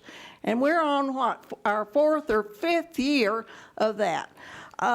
You know, we need to be able to either contract out some of these jobs, and because we're short in the road department, just like they are short in the sheriff's department. I think those two departments need to be evaluated differently. If this court needs to make a decision to fund law enforcement. But funding it out of the road department, I don't think is an option. We need to look at the hard facts, and if we want to fund the road department, then we need to look at raising the millage. Now, if you can't stomach that, then you are not really supporting the sheriff's department. So, you know, that's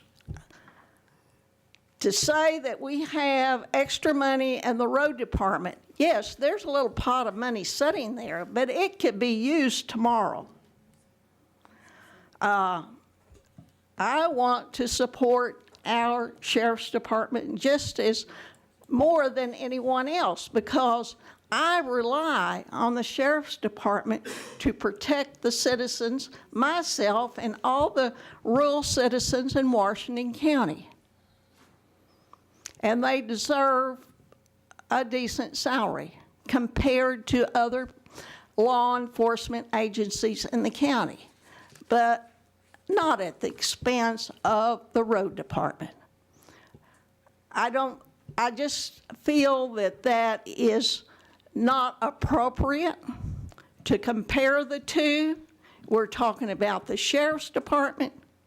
We need to fund the sheriff's department, but we don't need to be robbing someone else to fund another department. Thank you. Okay. Now, I'm not gonna take a long time with my comments. They're gonna be very short, very sweet. Sweet. I'm gonna solve your problem for you. All you have to do is increase property tax 1.1 mil. Maximize your property tax, and you'll bring in over $3 million a year, which will solve, you know, I'll vote against it when you vote on it, but it will still, but it will still pass 12-2, you know, or 12-3. So don't worry about it. I won't be here next year to worry about getting reelected like the rest of you will. But that's the solution to the problem. Ms. Harbison just brought it up, trying to steal my thunder. But that's what you know, this county is at the point of going broke. So you gotta look to where is real revenue, where can real revenue come from? It can either come from sales tax or it can come from property tax, one or the other. And that will pay bills without any problem.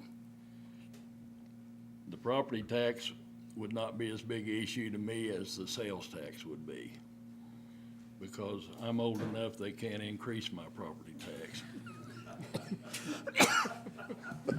But I still want to see the sheriff get his people paid.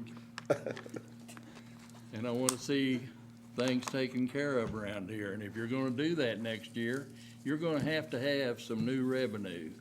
Thank you, Mr. Chair. I think that is classic transparency, all the way to the back collarbone. That's right. Okay, Ms. Madsen. I'm going to echo what JP Pond said. We can talk about this ordinance about fees for the cities.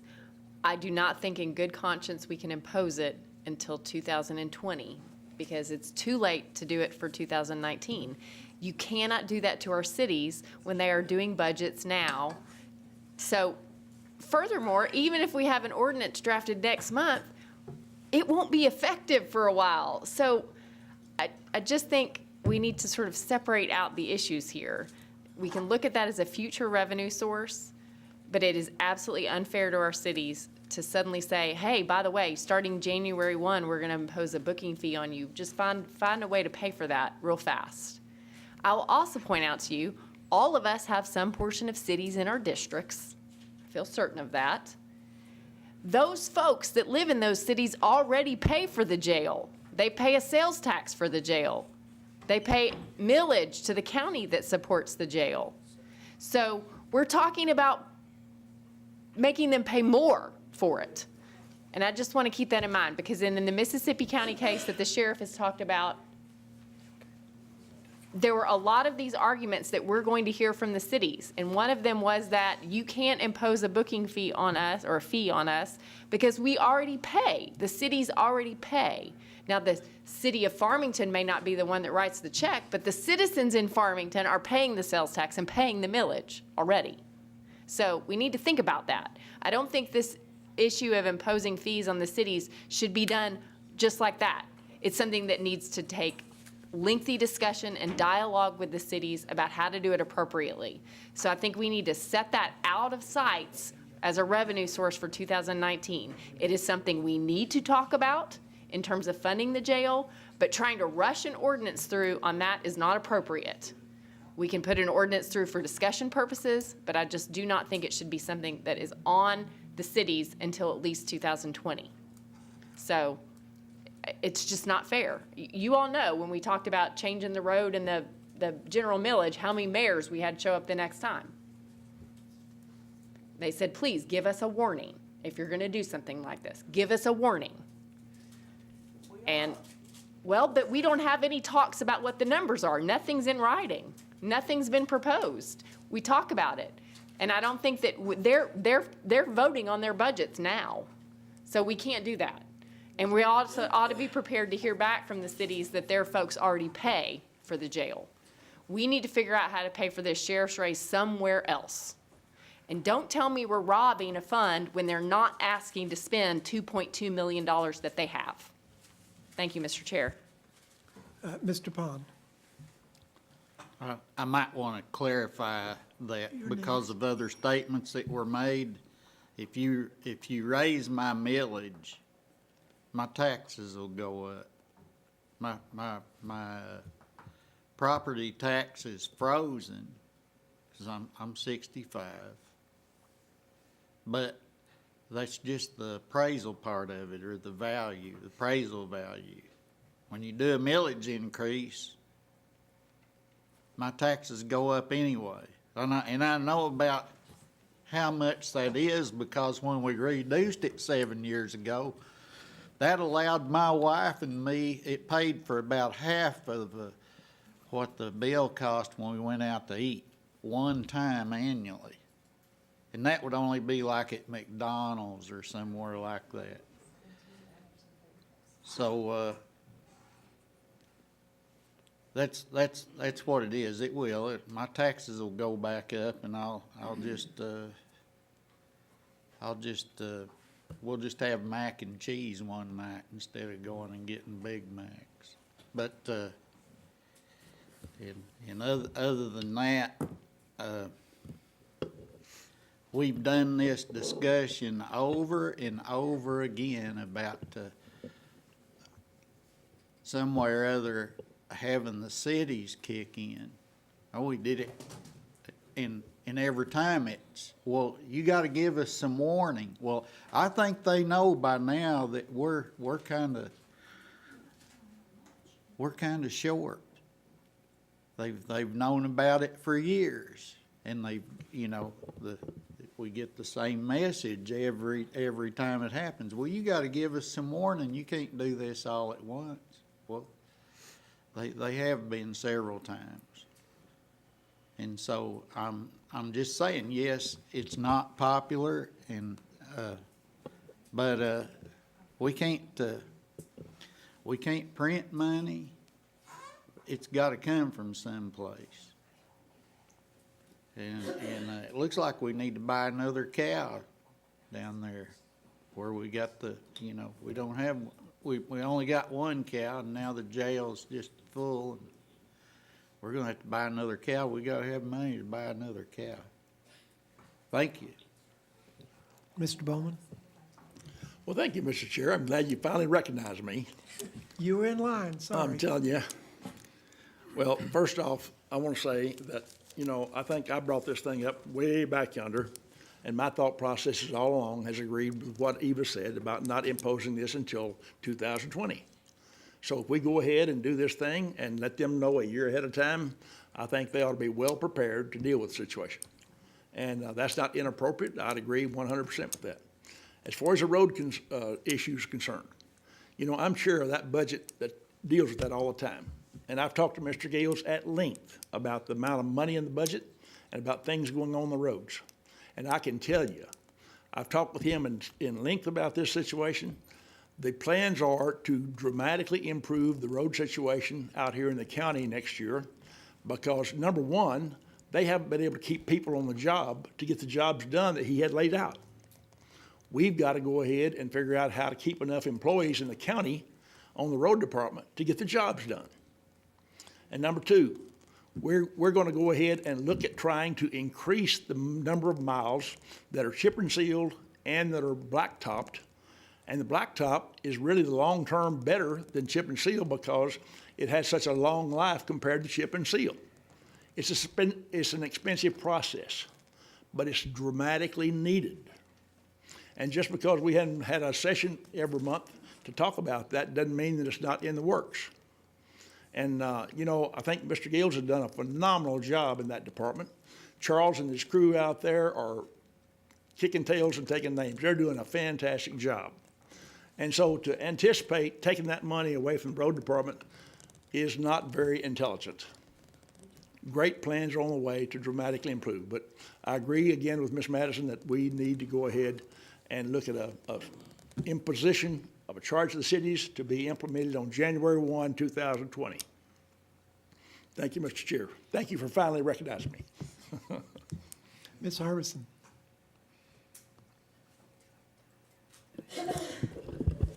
It needs to be, I'm gonna amend Harvey 2019, because they know we're going to increase the fee because Benton County has increased it, and we have last 6 months, last year, we've discussed increasing the fee. They know we're gonna increase the fee.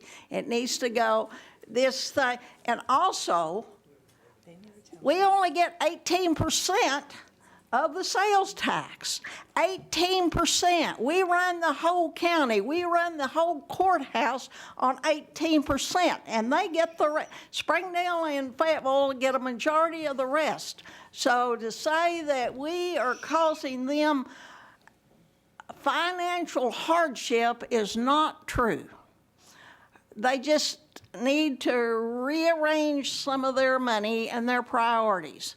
We need to take care of the jail, and we need everybody to be on board when we go to ask for a sales tax to build the new pod, because if everybody's not on board, it's not going to pass. Thank you. Is there further discussion? Yes, sorry. Thank you, Mr. Chair. My theory is that surprises are really only good on your birthday. Any other day, it's never a good thing. And I just mentioned earlier that I don't want us to surprise or sneak up on the cities if we bring something. That's why I think it's probably good that we bring this issue up and settle it. But I do have kind of a secondary thought to that, and is we get surprised every year when we have to infuse more money into the jail. And nobody gets to break that to us gently. Whenever we see, I'm looking here at 16.1 and I see a red $847,899. And I didn't really get a lot of warning on that, except for it happened last year and the year before that and the year before that, because we have to. So I think it is a little bit, reality in life just hands us these prisoners and we take them, and if they stay 2 days or they stay a day or they stay 30 days or whatever, we get surprised every time that happens. And we reach in our pocket and general reserves and we fund it because that's our state mandate and we do it. That's what we have to do. And at the end of the day, these prisoners are coming from everywhere in the county. Some of them come from out in the sticks and they're our prisoners and we pay for them from start to finish.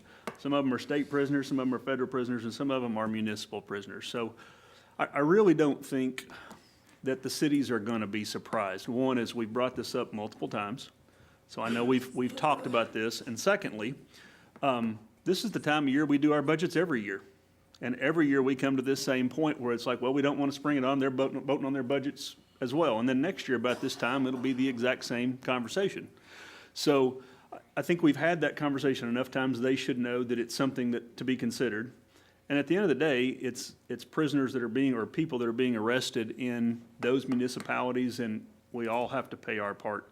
We haven't gotten a lot of notice before cities have canceled their emergency services and we had to pick them up. We haven't always gotten a lot of, we got a little notice that Springdale's closing their jail because there's a process to it, but that's not always the case. So when I look at this, I think we all just have to absorb, whether we like the surprises or not at a county or a city level, I think we have to absorb the cost of what it takes to run the government, whether it's inside our county or inside our cities. So I really genuinely do not think that the cities are going to be surprised. And I think if we decide to do something like this, I don't think that January 2019 is going to be too early. They'll have to build into their budgets like we're building into our budget when we have less tax dollars coming in to maintain the jail than what it costs to keep the prisoners there. So I think that's just maybe time we all share in that equally as we contribute to the jail equally. Thank you, sir. Yes, sir. A couple of things that I think are significant. Excuse me. The judge has been talking to the mayors about this for some time. And I believe if what I heard you say earlier, that you had talked to Fayetteville and they have that on hold. And so there's time for us to do something if we act quickly. And so my suggestion is that we find a revenue stream and try to do what you're gonna do. We can't do it tonight, but we will find a revenue stream and we will figure out a way to get ourselves through this.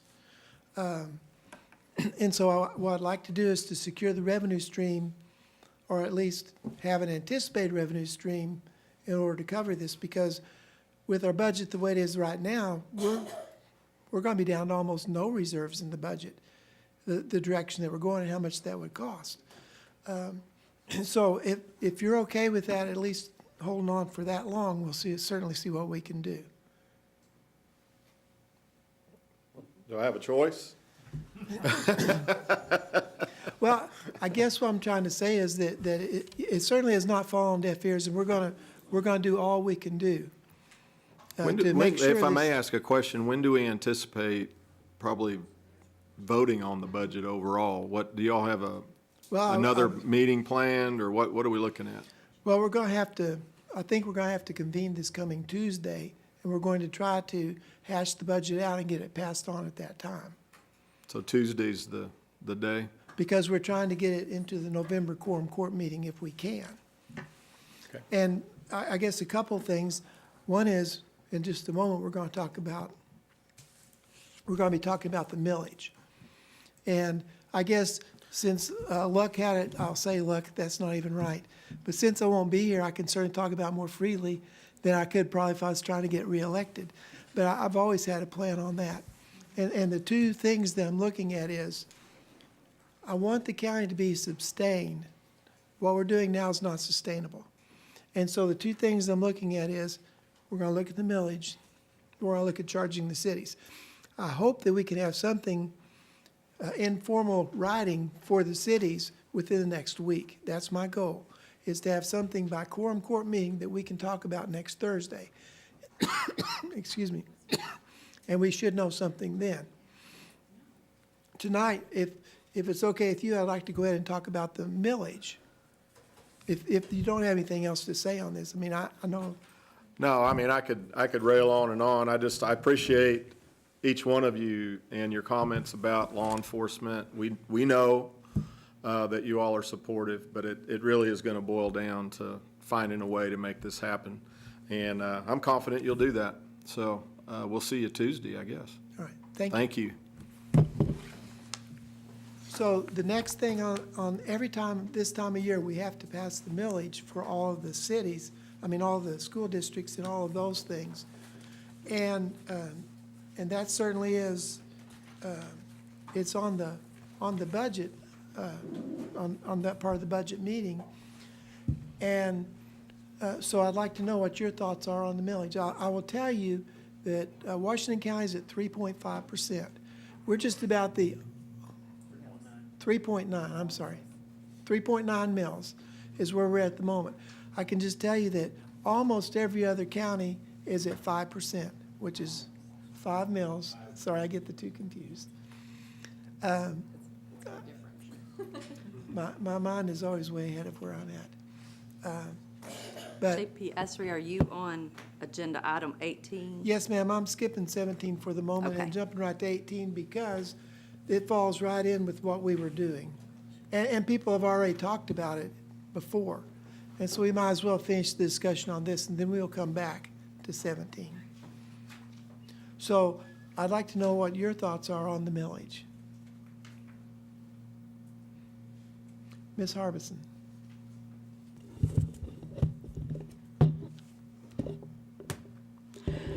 I don't like tax increases any better than anybody else. But, we reduced the millage by 0.5 of a mil.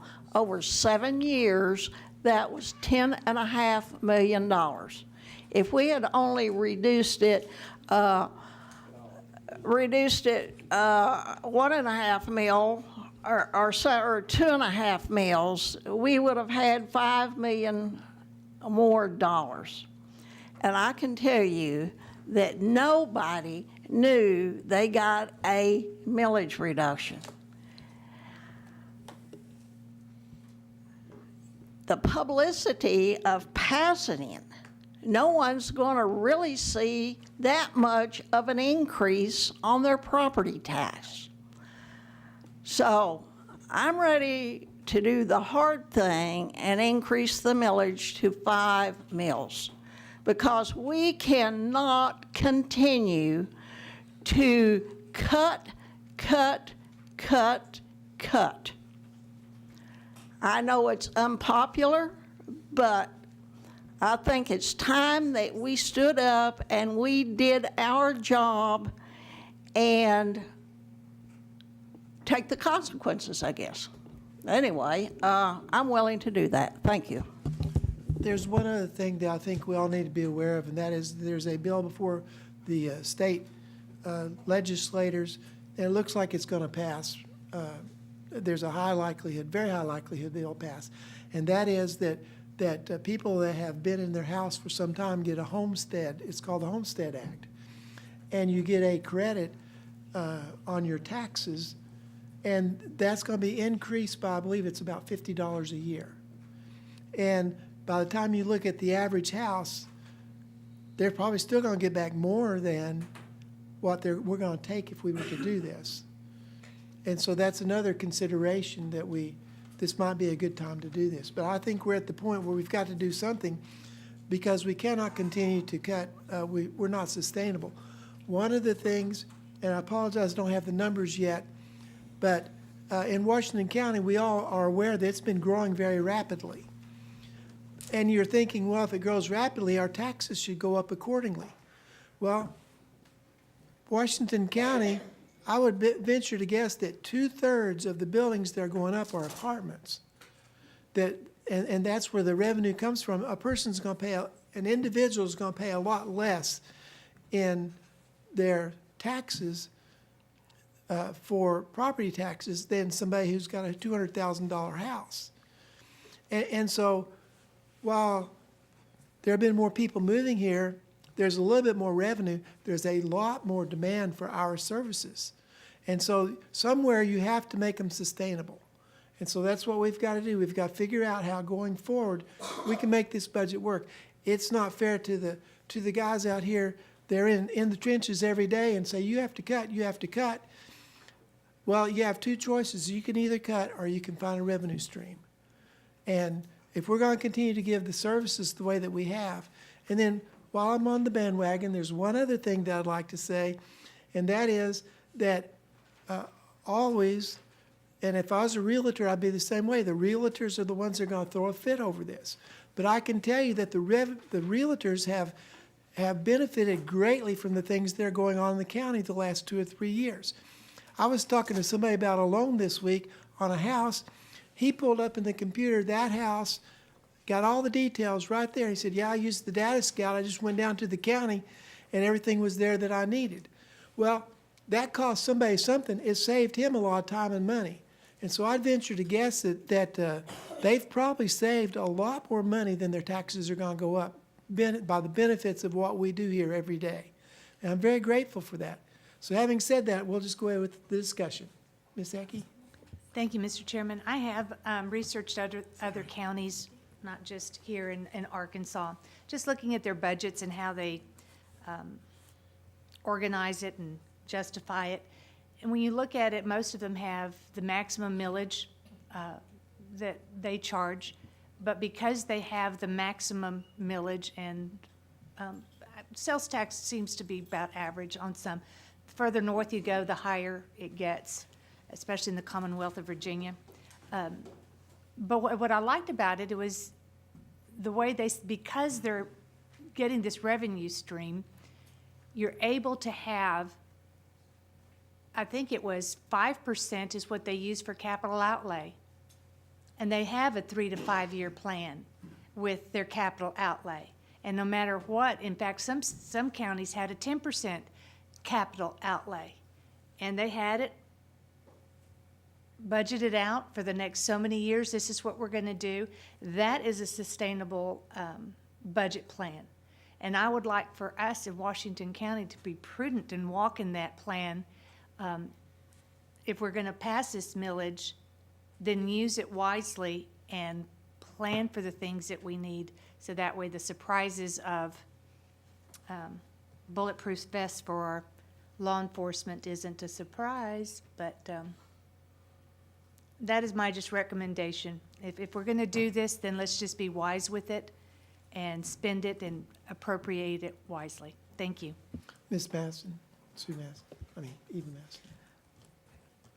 We cannot propose a millage increase 2 days after Election Day. We just cannot. You guys, come on. If we were going to raise taxes, we should have been very upfront with the voters that that was our position. To propose a millage increase 2 days after the election, come on. We talk about transparency in government and being forthright with the citizens, and we all may have voted for a millage increase, but we should have done it last week. We shouldn't do it this week. I do not think that is fair, and it would be embarrassing, and we will be shamed, because we should be shamed if that's what we do. So if there was a time for a discussion about a millage increase, it should have been last week, not today. Well, I can just tell you that personally, I was interviewed by the newspaper, and I put right in the paper, they said, would you be willing to do that? And I said, yes, if it's necessary, I would be willing to do that. That was in the paper 3 weeks ago. So I don't quite see how this is the surprise that some people are leading us to believe. Butch Pond. I believe you might have read in the paper my statement about the millage increase if necessary. And I won't go into that. I won't quote my quote from my quote. But I think the people voted for us. We were elected because they trusted our judgment. And I think most of them know we wouldn't even be considering this if we weren't strapped. And we just simply cannot. I'm not going to tell my constituents that I'm going to vote to increase anything as far as county services that we need if we don't have some kind of revenue to pay for it, some kind of revenue stream to pay for it. I'm a little beside myself that we can even consider doing a rerun from last year. A $1.3 million increase in one budget and showed nothing to cover it. All that's doing is just leading us a little farther down the road, dwindling the reserve a little more, not having anything there for backup for disasters as far as ice storms, floods, and that sort of thing. And occasionally we have them. I've read about it in the paper. Thank you.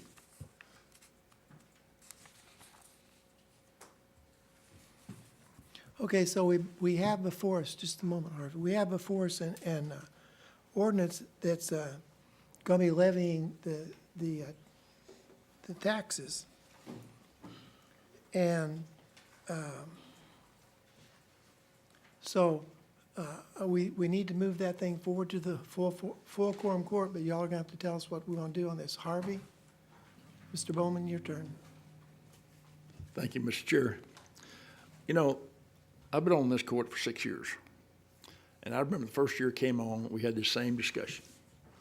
And every year that we failed to increase the millage, there were screams and cries about we're headed for disaster. 6 years later, we're in the same place we were 6 years ago.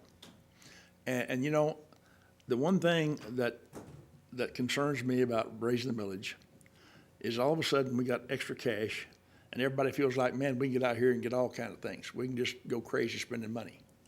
And I think it's really important that we focus on the fact that we need to continue to improve efficiencies. Some of those have been achieved and there's still others to be done.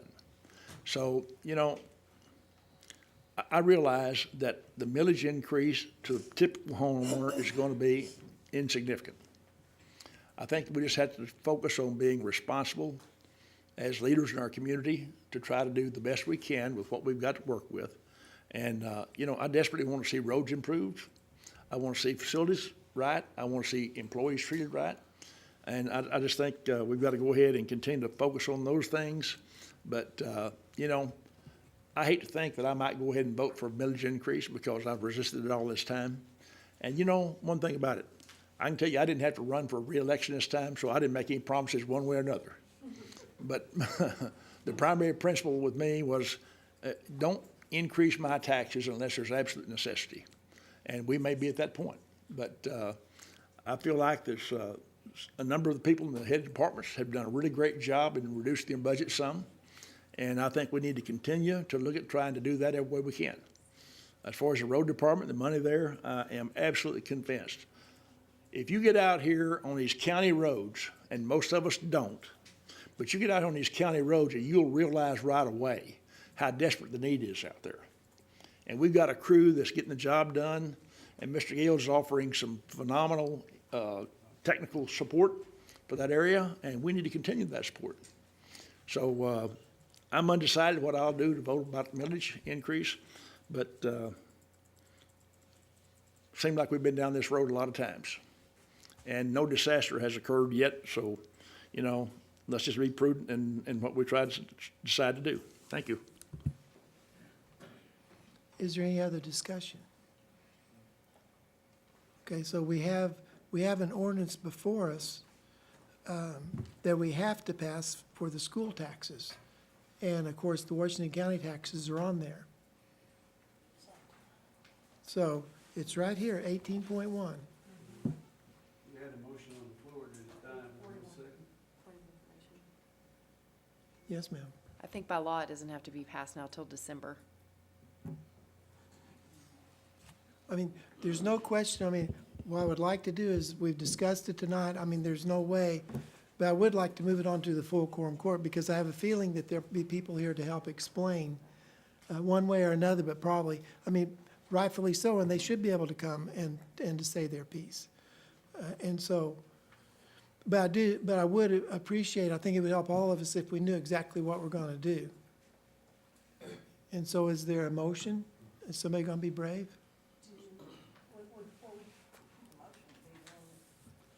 I'm sorry.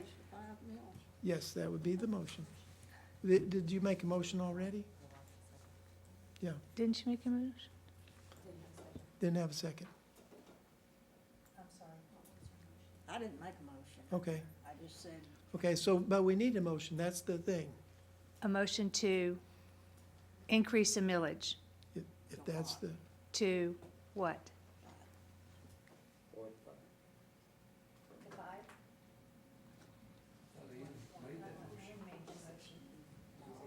she made the recommendation, she did not make a motion. It was Tom Lundstrom's motion. You're absolutely right.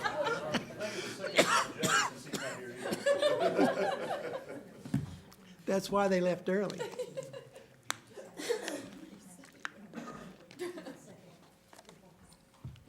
I move that we make the motion to increase the millage and pass it to the full quorum court Okay, how much? to 5. I'll second. Okay, we got a motion and a second. Any other discussion? All right, so we'll vote on, we probably ought to raise our hands. So all in favor? 1, 2, 3, 4.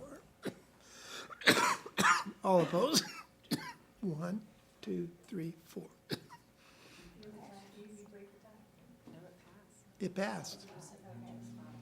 5 and 4 do not match. No, it's a majority of those voting. No, did you? You didn't vote. Just going to quorum court. Just going to quorum court. Wait. You don't have all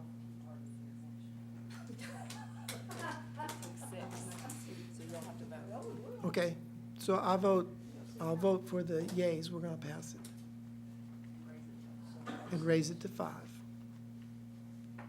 Now go to the full quorum court. Next week. Next week.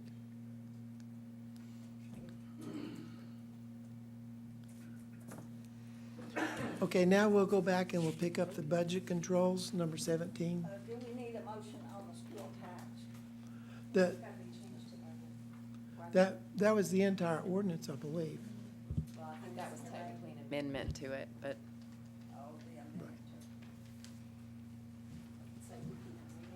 may I? Yes. If JP Devens will clarify that her motion was to increase the Washington County general millage to 5.0 along with everything else in the proposed ordinance, then I think that will be. So as stated by, I accept that friendly amendment by JP Eva It Madison. wasn't my amendment, it was I think it's a clarification. Right, it's good. That sounds like a clarification. So, Ms. Patty, do you have that? Was to raise the general meal to 5.0, and then everything else is what's on. The same, yes, ma'am. Thank you. Okay, so we want to go back to 17.1, the budget controls. There are just a couple of things. One thing that it has in here is it's got a 3% increase in the salary for the employees, and I feel very strongly about this, and the reason is because Mr. Johansson has told us year after year that we're 4 to 5%, and year after year we give them 2 or 3%, and we're getting further behind. And this is not the time to kick the can down the road. I think that we need to absolutely address this, and that's one of the reasons I asked for people to cut their budgets if they could, because I want to make sure we had enough money to do this. And we do. I mean, we don't have any skin left on our teeth, but we do have enough to do this. And so,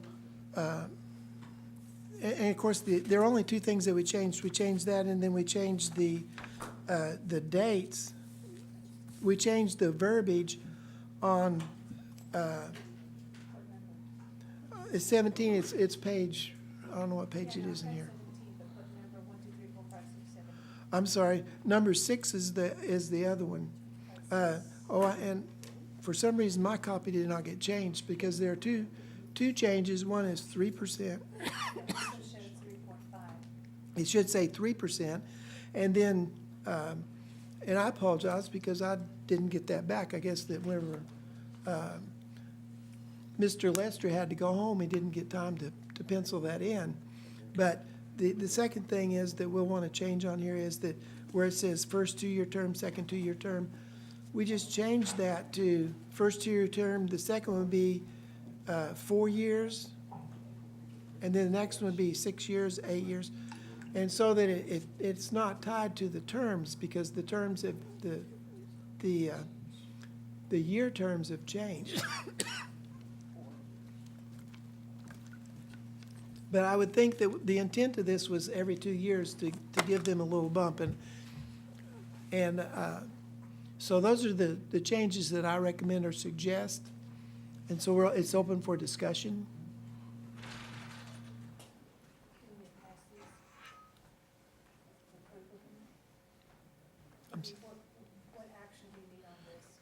Well, we need the budget controls we have to pass that. I'd like to make a motion to pass to approve the budget controls with the stated amendments on item number 6, changing it from 3.5 to 3.0, and editing the 2-year terms to 4-year terms. I believe that was it, Yes, ma'am. correct? That's my motion. Do we have a second? Okay, discussion? Mr. Maxwell? Thank you, Mr. Chair. I think we've seen a couple of times, it's been very, very limited use, but I think it's been very helpful. The line item transfer part, I think it's brought some things to light. I think a lot of them we've approved. Matter of fact, I'm trying to think if there's anything we didn't approve. So I don't think it's obstructed anybody's budgets, but I think it has made it easier for us to actually, for the budget to mean what the budget said, instead of being kind of arbitrary. So and we're the only county that I know of, when I did the research, that actually, one of the reasons I brought this up last year was I think we're the only county that does line item transfers. I think most counties do drop dead budgets. So if you got any money in that line item, it has to stay there until the end of the year, and it gets swept back into county general, unless you budget it that way from the start. So I don't think our numbers are too harsh here, and I think it's been, like I said, been very rarely used, but I think it might be good for us to maybe bring the cap down to 15,000 and make it where it doesn't exceed 10% of the operating budget for the future. Can I have a point of clarification exactly where on number 2? I know, but I've got new prescription glasses, and I just. Transfers going out, in or out of capital outlay? Is that where you are? Not capital outlay. Where are you on, are you Number on two. number 2, if I may ask, Mr.? Yep. Transfers will cap at 20,000 or 4% of a department's operating budget per single transfer. Annual total line item transfers may not exceed 12% of operating budget. Any transfers exceeding this limit will require approval of the quorum court. So I'm offering the amendment of changing that to, instead of 20,000, dropping that to 15,000. And the appropriate percentage to that, I think that'd probably be 3%, and may not exceed 10% of the operating budget. Okay. Okay, Comptroller Shannon, would you mind coming up here and I've got a couple of questions. I think probably several other people do too. Is there a motion to amend? Mm-hmm. Yes, There is a motion to amend. And a second. yes. My question to you is, how many times do you think this will come into play? Are there departments that routinely move large amounts of Well, the vast majority of them have been within the limits, but there's quite a bit of shifting around, and my glasses broke, so gotta bear with. Oh, Got a monocle. Yeah, so. So do you see any issues with making these duct changes? tape. Say again? Do you see any issues with making these changes? Well, it'd just be, by lowering the limits, it'd just be a little, a few more that might come before the court for approval. But, whatever y'all want, I'll implement and monitor. Well, I would just clarify, the intent doing it now before next year is so that the budgets kind of fall in line so we don't have a lot of exceptions. And I think that happened last year where I'm remembering 3, I could be incorrect, my wife remembers better than I do all the time. But I think I remember 3 or 4, I know the sheriff had some maintenance on an airplane we had to do, very understandable, went right through. Tonight we heard one from Judge Zimmerman's juvenile court went through. I believe there was, maybe Judge Zimmerman had another one, or there was a couple others in there, but. What's that? The library, okay. So it's been very few. People have adjusted their budgets. I think the benefit of that is we've actually, what was budgeted and approved last year, except for those 3 or 4 reasonable exceptions, we've stuck with. So the intent would be everybody would have plenty of time to make sure their budgets don't have some line item that they need to move a large amount of money. So hopefully we wouldn't see a big exceptional change in line item transfers in the future, no more than we saw them this year. So that makes sense, Ms. Masson, Eva Masson? Yeah, I'm not sure we got the language right on the change to 4-year terms. I don't think we should just replace 2 with 4. Oh, no, That's what the motion okay. was, so. And I probably didn't make it very clear, but the first one would say that, it'd just say the first 2 years. The second one would be, probably what we ought to do is just do it 2 years, 4 Well, years. I think we need to see this in writing before we pass it. I mean, I think having written ordinances to review is the wise thing. So, we can, granted, we're approving budget controls tonight to be part of the later budget ordinance, so we don't actually have to pass this on. But I think it's good to see things in writing, because ma'am. there's confusion, I think, among everybody, so. We'll try to get that to you in the next few days. I had it drafted, and I don't know why it's not in here. And I apologize for that. Thank you very much, Shannon.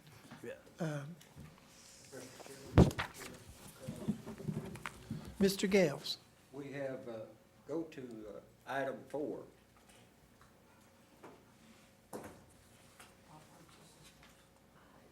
There's a problem with the audit on that I need to address too. Okay. Number 4. It's about purchases and P cards. Yes, Oh, sorry. go to number 4. Are you talking about on the budget control? Yes. Yeah, page 40, or maybe it's not 40. Where it says in there with a purchase order or P card, we have been dinged on that because that allows people to go purchase with a P card without going through the proper purchasing procedures. So the RP card is not auditable. And we have difficulty with that, and we were dinged on that this year about purchases with a P card. You can go buy with the P card, but you need a purchase order. You need a paper trail. So with this, they've interpreted you can either use a purchase order or a P card. So there's no paper trail because the P cards are paid automatically to the bank and not audited. So we need to say that it's got to be with a purchase order. Delete P card. Gotcha. Just, yes. We have about 4 different items on the table here, and I'm Yeah. not sure which one we're gonna vote on or how we're gonna do this first, but we got the changing the 3.5 to a 3.0. We now have the P card removal. We have the line item transfer, percentages, and then we have number 6, changing the verbiage on first, second, third, fourth, and fifth. I think we might be better served to do these one at a time and That's- not get too confused, That's so sure. perfectly fine, that makes sense. So we'll go through we'll just take them in the order that they come. So the first one is the line item transfers.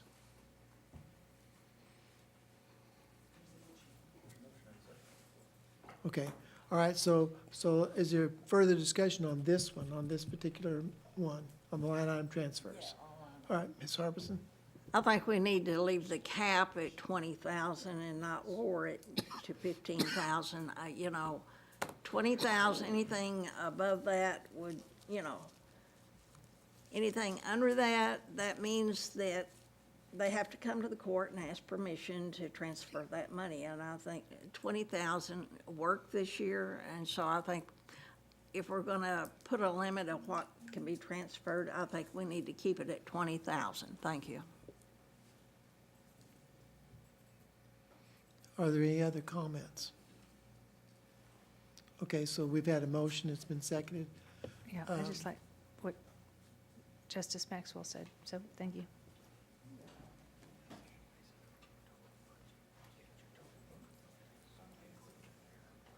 Yes. Yes, ma'am. Well, that's what we're voting on. We're voting on changing it to the 15,000. Ms. Harbison made a comment. But, so, there's 2 changes, 15,000 and 3%. And 10%, yeah.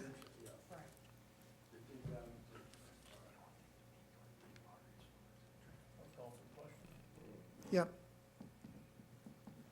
Okay, I was,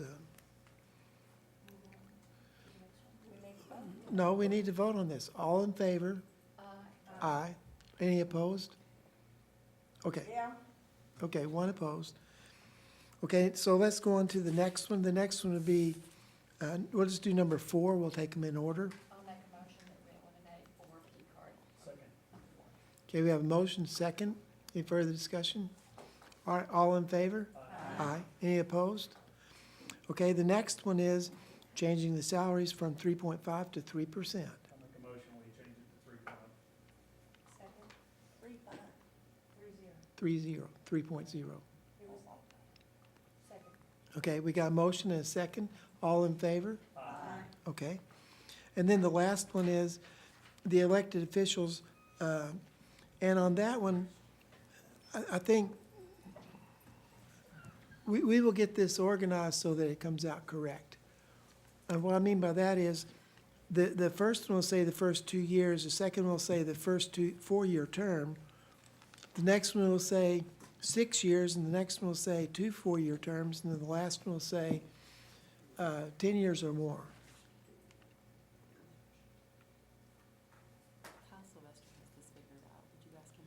Yes, ma'am. Yes, sir. Kyle, will you come up if you have this figured out?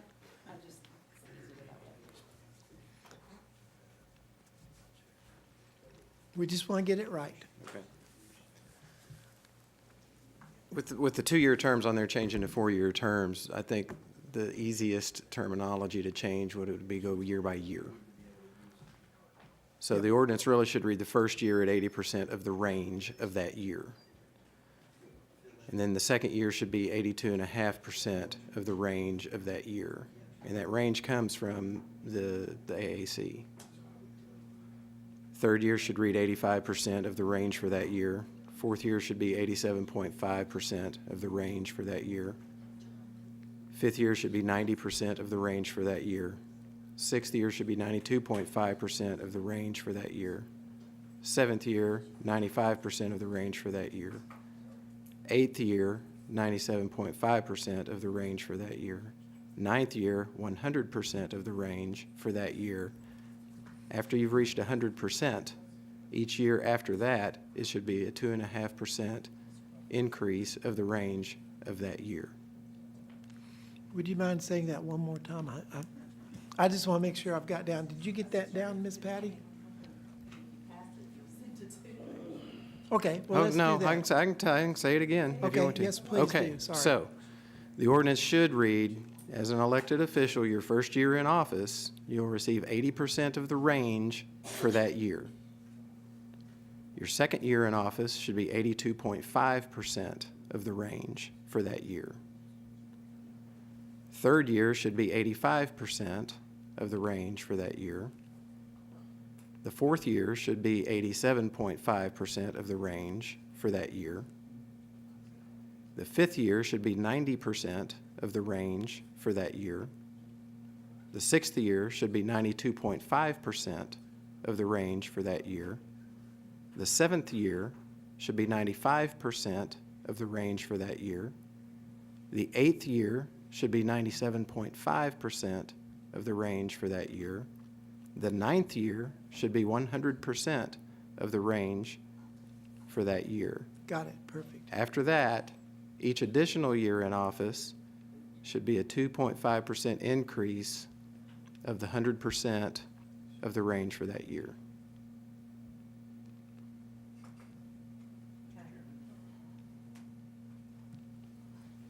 Mr. Maxwell. This is not for or against, but I just want to point out something. If we change that to a 2.5 each year, there will be a compounded increase in what that cost, as opposed to changing it every 2 years to 5. I know it's the same, 2.5 times 2 years is still 5%, but we'll incur that extra 2.5 a year earlier, and then the full 5 the next year. So just as long as we think through that math and make sure that's what we want to do, and just realize those are two different numbers. Does that make sense? It absolutely makes sense. Is there any other discussion on this? So what you were saying was, in the ordinance currently now, it starts out at 80%, and it says midterm of that 2-year term, you're going up 2.5%. So it doesn't change. Actually, what I'm saying is if we wait 2 years and jump a full 5, that's less revenue than if we wait 1 year, jump 2.5, wait another year, jump another 2.5. Because you will have that second year, will have a full 5%. But in the middle, you have increased your numbers by 2.5. So there is an there's an incremental increase to what it's going to cost the county. I said I'm not for or against this. I'm just pointing out that the math is different when you do 5% every 2 years than it is if you do 2.5 each year moving up. You get to the same percentage, but it costs you more money in the middle year than you would have paid otherwise from the county coffers. So I'm pointing that out just so that we understand those are two different financial equations. Even though the percentage is the same. Does that make sense? Right, but you But do if know that you the look range, at- the I'm range sorry. changes each year, correct? Right. You're aware of that? Yes. Okay. Yes. So really, it didn't change anything. No, it will. Absolutely. Because the first 2-year term, it's 80%, but midterm, it jumps to 2.5. So that wouldn't change anything, because then you're doing, do you see what I'm saying? And the next time, it'll be 85% the first year that you've been there for 2 terms currently. But the second year, it jumped to 87.5. So let's do some simple math here. So this, if you're gonna say, I'm just gonna do 100,000 because the math's easy and I only have a math minor. So if you're making 100,000 and the first year term and you're getting 80% of the range and your 100% is 80%, or 80% of the range. Under the way it is currently, the second year, the first year, you're at 100,000. The second year, you're at 100,000. It's not until you clear that 2-year hurdle that you jump to 5% more. No, it says midterm. Mid- 82.5%. Okay, so the first 2 years, you're gonna make 80% under this. The other way it does, the first year you make 80, the second year you make 82.5. And so your salary went up 2.5%, so if you're making 100,000, it's 102.5. The next year you would go to 105,000. That extra $2,500 in the middle year, I'm saying, not pro, con, I'm just saying the math is different. It's compounded interest instead of annual interest, if you will. So we just need to appreciate that while we're making our decisions, that those are not the exact same increments of money. Even though you get to 85% in 2 years, when you do that increase in the middle of the term, you're increasing the amount of money that we would spend to do that, so. But it clearly says, first 2-year term, 80%. Midterm, so the next year you would get 82.5%. And you would go down just exactly like what he did. So, I mean, the math comes out exactly the same as far as I can see.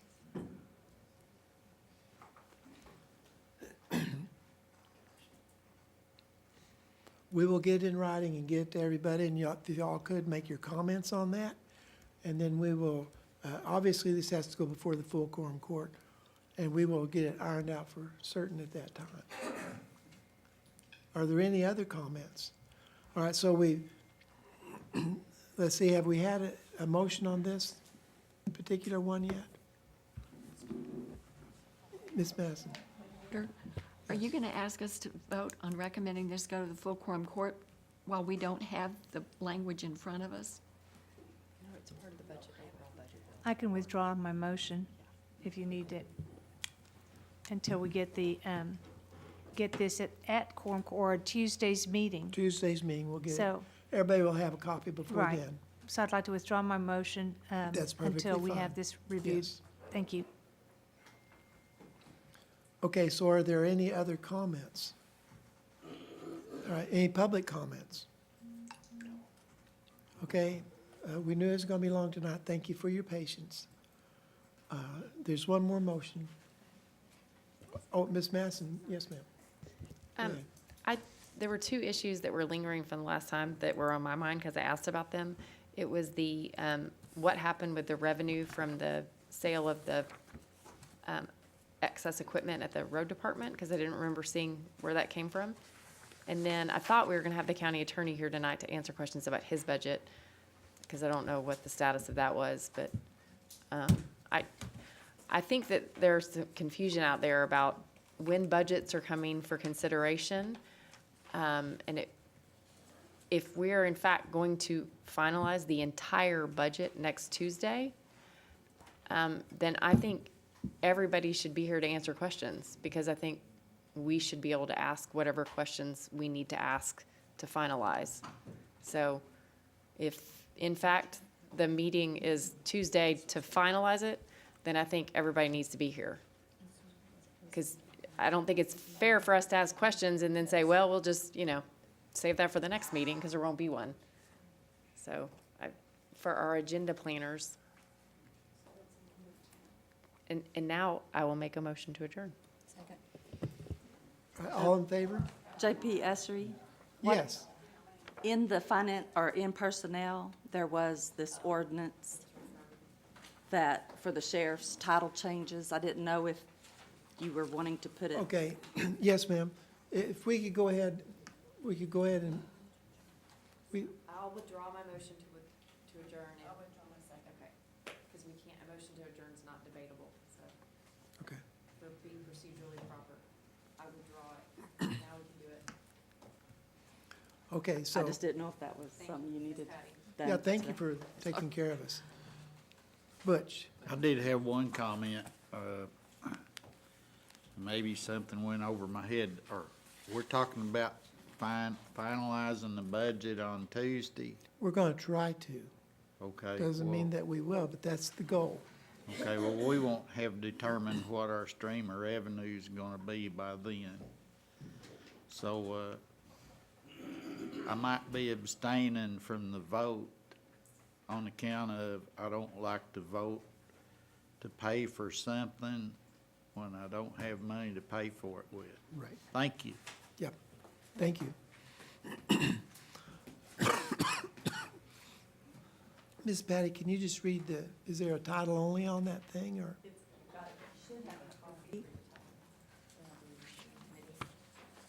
Okay, I made everybody a copy, and it's on your computer too. okay. Yes, if you don't mind. But if you need me to read it, No, I've got it. we're fine.